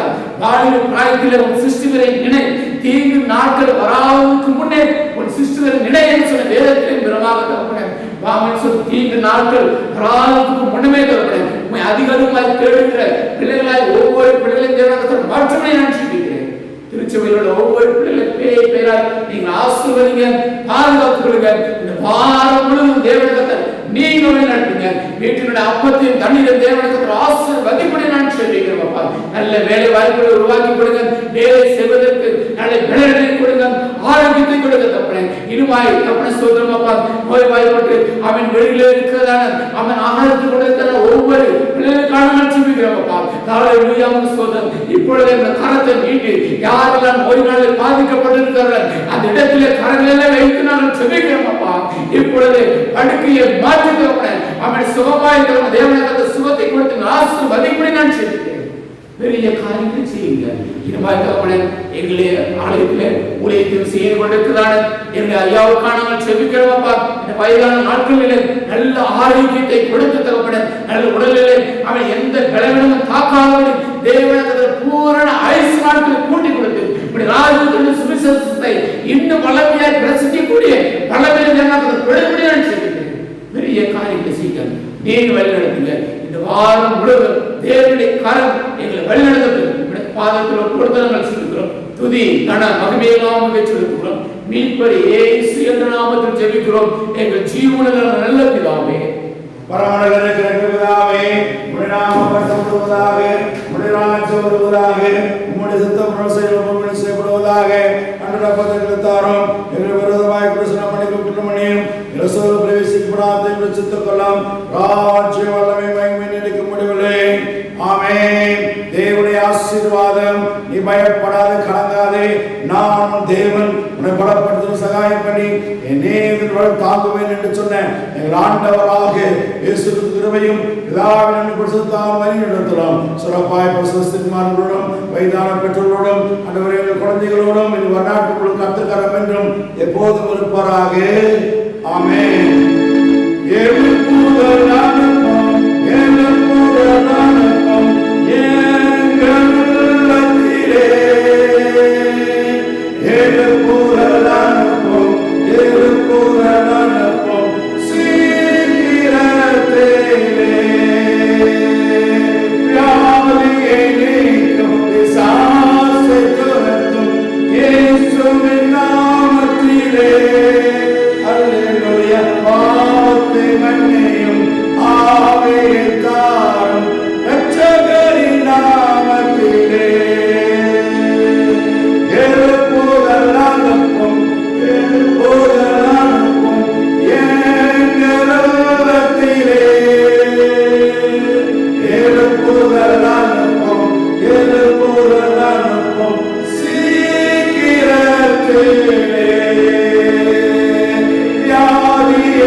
ஆசீர்வதிப்பதாக. மறந்து விடாதீர்கள். வியாழக்கிழமை மாலை 5 மணிலிருந்து 8 மணி வரை நான் அந்த ஆலயத்தில் இருப்பேன். சந்தாக்களும் காணிக்கைகளும் எனக்கு செலுத்துங்கள். மட்டுமல்ல வருகின்ற ஆகஸ்ட் மாதம் 1ஆம் தேதியாக இருக்கிறனால காலை ஆராதனை 7 மணிக்கு இருக்கிறார்கள். பொதுவான ஆராதனை இருக்கும் 1ஆம் தேதி, ஆகஸ்ட் 1ஆம் தேதி. நன்றாக ஜெபித்துக் கொள்ளுங்கள். நான் ஆகஸ்ட் மாதம் ஆலயம் திறக்க வேண்டும் என்று நாங்கள் ஜெபித்துக் கொண்டிருக்கிற அற்புதம் நடக்கட்டும். எனவே 1ஆம் தேதி நடைபெறுகிற அந்த ஆராதனை காலை தொடர்ந்து வழக்கப்படி நடக்கும் என்பதை நாங்கள் தெரிவித்துக் கொள்கிறேன். இந்த ஆராதனைக்கு பிறகு சிறு பிள்ளைகளுடைய நிகழ்ச்சியானது வாரந்தோறும் நம்முடைய யூடியூபில் நம்முடைய திருமண்டலத்திலிருந்து சிறுபிள்ளைகளுக்கான இந்த ஆன்லைன் விடுமுறை வேதாகம் பள்ளிகளான நம்முடைய சண்டே ஸ்கூல் நம்முடைய ஆலயத்திலே எவ்விதமாய் நடந்து கொள்கிறோமோ அதே போல நம்முடைய திருமண்டலத்தின் மூலமாக யூடியூபில் 8:30 மணிக்கு பிறகு இந்த நிகழ்ச்சியான ஒளிபரப்பு ஆகிறது. எனவே இந்த நிகழ்ச்சியிலே உடைய குழந்தைகளை உற்சாகப்படுத்தி நீங்கள் பார்க்கும்படி நான் கேட்டுக்கொள்கிறேன். உங்களை ஆசீர்வதித்து பாதுகாப்புகிறாக. ஆமென். 1ஆம் தேதி சனிக்கிழமை யாக இருக்கிறது. எனவே முதலாம் தேதி சனிக்கிழமை அந்த காலை ஆராதனையே சரியாக 7 மணிக்கு நடைபெறும். மாற்றிக்கொள்ளுங்கள், அறிவிப்பை மாற்றிக்கொள்ளுங்கள். முதலாம் தேதி காலை 7 மணி, முதல் நாள், மாதத்தின் முதல் நாள் 7 மணிக்கு ஆராதனை நடைபெறும். தொடர்ந்து ஞாயிற்றுக்கிழமை ஆராதனையும் அடுத்த நாள் நடைபெறும் என்பதை நான் கர்த்தர் விதமாய் ஆசீர்வதிப்பாராக.